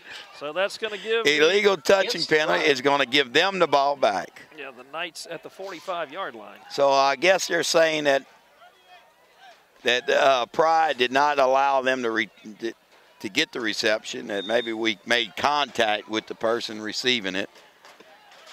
Timeout, Pride. The Pride are taking a timeout. Their second. It comes with 5:21 to go in the contest, trailing by a score of 36. We'll be back. Actually, 38-0 on Action News 17. So the Knights have it first down and 10. 5:21 to go in the contest. Shields is still in at quarterback. He's been the entire way. Kelly is in the backfield. And they're still going to sling it. He's going deep. He's going deep. And he's got down there, and it is just out of the fingertips. Shields looks deep, incomplete. I got to tell you one thing. It ain't getting any warmer out here, okay? I'm here in short sleeves. It says it's 60 degrees. No, I don't think it's 60 degrees. No, we're having football weather up here. Bring up second down, 10 to go. You know, one of the things that changed in high school this year, the private schools separated and now can go play their state championships in all sports wherever they want to play it. They do not have, for example, we play at the New Orleans Superdome, and the private schools no longer will be in there. Yep. Now, they are pushing to be able to play there, but the problem is the way the new rules read is if any school decides they want to have it at their home field, well, then that's where you got to have it, at their home field. Higher seeded team? Yes. Okay. There's a pass over the far side, and it is going to be caught close to a first down. Now, you see, the thing is, you have so many Division I institutions that play college football that could host that. I don't understand that. Why not put it out in a bid situation? I realize if somebody makes the NCAA playoffs, then that would be a problem. But, you know. That is one of the things they're looking at right now, having them all at the same place. Independence Stadium. Having it at, places like Independence Stadium and so forth. That is one of the proposals the private schools are looking at. But really, from what I'm understanding, it's really the private schools can't come to together and decide that, we want to have it in this one place. Yeah, well, okay. Cox Sports Television has the exclusive rights to it, so the thing is you would need them all in one place to be able to cover more than one. If not, you can only have whatever the version of 5A is or 4A or whatever. Well, you know, and you can go back to old school. Not always you have to cover a game, you know. It don't have to be covered, you know. And one of the complaints with nowadays, you know, they say, well, the Superdome don't make, even though we got 9 state championships, they don't have the profits that they had before. Yeah. Well, the reason they don't have the profits is because everything is televised, so you're not going to have as many people there. Yeah. You know, now, if I've got a home game, think about it, and I have it at my place, well, guess what? I'm going to have more fans at my place, and am I really worried about it being televised because I'm wanting more money there as well? Yeah. 5-yard carry brings up 3rd down and 5 with 2:45 to go. He'll get about 5 yards, 3rd and 5 to go. But to me, as a coach, the ultimate place to play the game is in the New Orleans Superdome. That's our goal. That's what I tell my kids. We don't talk about state championship. We talk about getting to the dome. It's the only way I've ever known it. My son, when he was little, that's the only way he's ever heard it. You know, we got to work to get to the dome, and that's what we do. It's not state championship. It's getting to the dome. 3rd down and 5 now at the 30. There's always Tulane. Shields' pass over to the near side is complete. That's to Dixon, who had been in the backfield. Looks like he was on the sideline. Stepped out of bounds over here. Sideline, excuse me. Yeah, we've got a flag thrown. Shields will compete. Well, you got Tulane, you got ULL, you got ULM, and you got Ruston Elementary, which is Louisiana Tech. That's Northwestern Columbus, Ruston Elementary. But, I mean, all of those, that weekend, they would not be playing the home games. Yeah. Oh, there's places to play it. There's no doubt. And like I said, that's one of the considerations. But just the way it's all written right now. Is the call? Way the rule is written right now, it's called against the Knights. It causes a lot of problems for the private schools, because if one school's just say, hey, no, I want it at my place, everything's off, you know. Now we're down to the 2-minute warning. There is the 2-minute warning. 2 minutes to play. 2 minutes left to go. 38-0 is the score here on Action News 17. All right, so 3rd down here. Pride playing for Pride, basically, as a new quarterback in the ball game. That's number 18. Intercepted, and he could take it to the house. Yes, he's got one man to beat. He has to beat that one quarterback, and he can't do it. Is that take it off? They take over. Can you see the number on the guy? 13. 13. So let's give the devil his due there. 33. Oh, is that 33? 33, okay, yeah. And we don't have a 33 on the roster here. So he must be one of the new players. Actually, hold on. That is Chris Grace. It's number 33. Chris Grace, good with the interception. Good run. Second turnover of the ball game. The new quarterback there was Justin Brown. And Justin Brown's first pass was picked off with 1:53 to go in the contest. Looks like the Pride, they're going to go for one last gasp here. You'd assume that Ledbetter would be the quarterback just to see what he can do, just to see. You've got 2 weeks. Why not give him the chance? First of all, you give Nino the chance to heal. Unfortunately, you're taking your deep threat out of the ball game, but you do have a pretty good athlete at quarterback if you do it that way. There are several different options. We've seen Cody Day. Jack Smith played quarterback in 1st and 10 in high school, but those are two of your ball carriers there.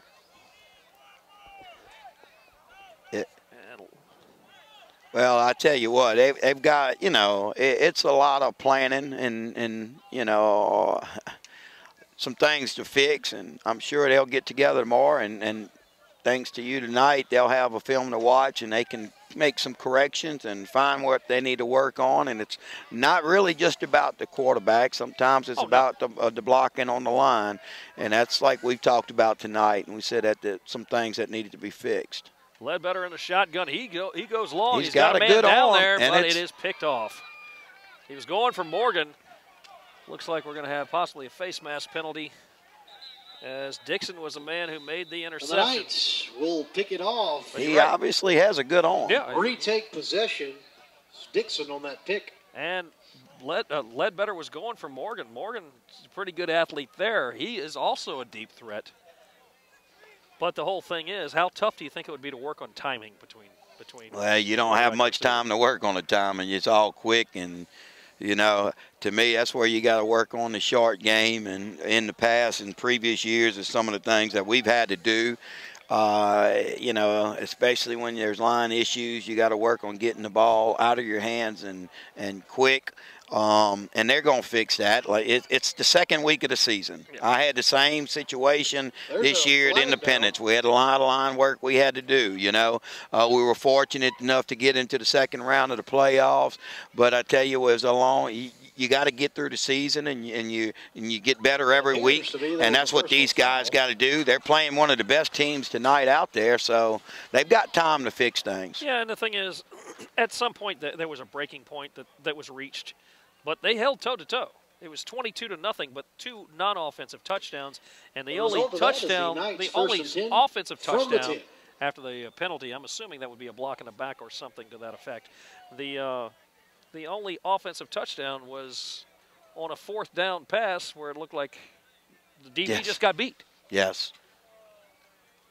I mean, considering they weren't able to actually do anything on offense, it was a relatively close ball game if you take away the 2 non-offensive touchdowns. So you're going into more and you're looking at defense and you see some things where you still have some things to fix, but overall you've got to be proud of the way the defense played tonight. You know, you've got to work on your punt game. That's something you've got to work on, obviously, and of course you're going to get back to working on offensive line, and that's just going to get better each week. I guarantee you. And then start more into the short game. Start working on the short passes, the screens, getting one-on-one matchups, trying to get the best one-on-one matchups, hitting that back out of the backfield. It's some things that'll improve as the season goes. 48 seconds, and the Knights, holy smokes, they handed the ball off. Oh, nice pop there. That's going to be a first down, and unless they want to, they're not going to have to run another play as they move the sticks. Gain enough yards. I do believe that's going to be the last play, as we like to thank everybody who made this one possible. Well, for us, it was Commodore's Pizza. We gave them a call. Looks like we're not going to get over there in time to have some vittles there. I know Malcolm Wagner, the cameraman's, looking pretty upset about that. The Grove Recovery Center is the big sponsor for the Pride, as it looks like the Knights are going to go for one last play here. Quarterback's going to keep it himself. Nice spin move, but he's taken down. And that's how we're going to end. Big thanks to Don's Seafood and Tacos and Beer, also for sponsoring the Louisiana Pride. Folks, your final score. As you hear Cody Hardy, he is the public address announcer. Your clock operator was Butch Lee. Your camera operator was Malcolm Wagner. Coach Scott Chaffin, give us a quick assessment. What do you think? Well, they've got some improvement to do, but they've got time. They got 2 weeks to get ready for the next one. You got to get to some work on the quarterback situation and line situation as well. But you got to give the guys got the heart, and they're going to get better every week, I guarantee you. And the defense played well tonight. You know, they fought hard, and other than 1 or 2 big plays that they gave up, I thought they done a very respectable job. All right, there you go. You hear it from the expert. Again, your final score. I don't know if I would say an expert. Well, you know a heck of a lot more about it than any of us do. The Magnolia State Knights 38, the Louisiana Pride nothing. Thank you for tuning in to this Action News 17 Sports exclusive.